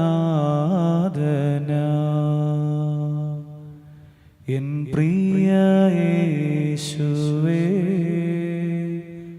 തിരുനാമം ഒന്നു മാത്രമാണ് ആത്മാവിൻ ആലംബം. തിരുനാമം ഒന്നു മാത്രമാണ് ആത്മാവിൻ ആലംബം. ഒരു മാത്ര നേരം പോലും പിരിയാത്ത മിത്രമായി, ഒരു മാത്ര നേരം പോലും പിരിയാത്ത മിത്രമായി, അരികെയാണെന്നെ ശരിയായ മാർഗത്തിൽ ഇടറാതെ മുന്നേറാൻ ഒളിയേകുക പാലകനെ. പരനേ തിരുകൃപയാ തവ ഗതിയെ അനുഗമിപ്പാൻ വരമേകുക പരമാത്മജ കരുണാമയ ഹൃദയം.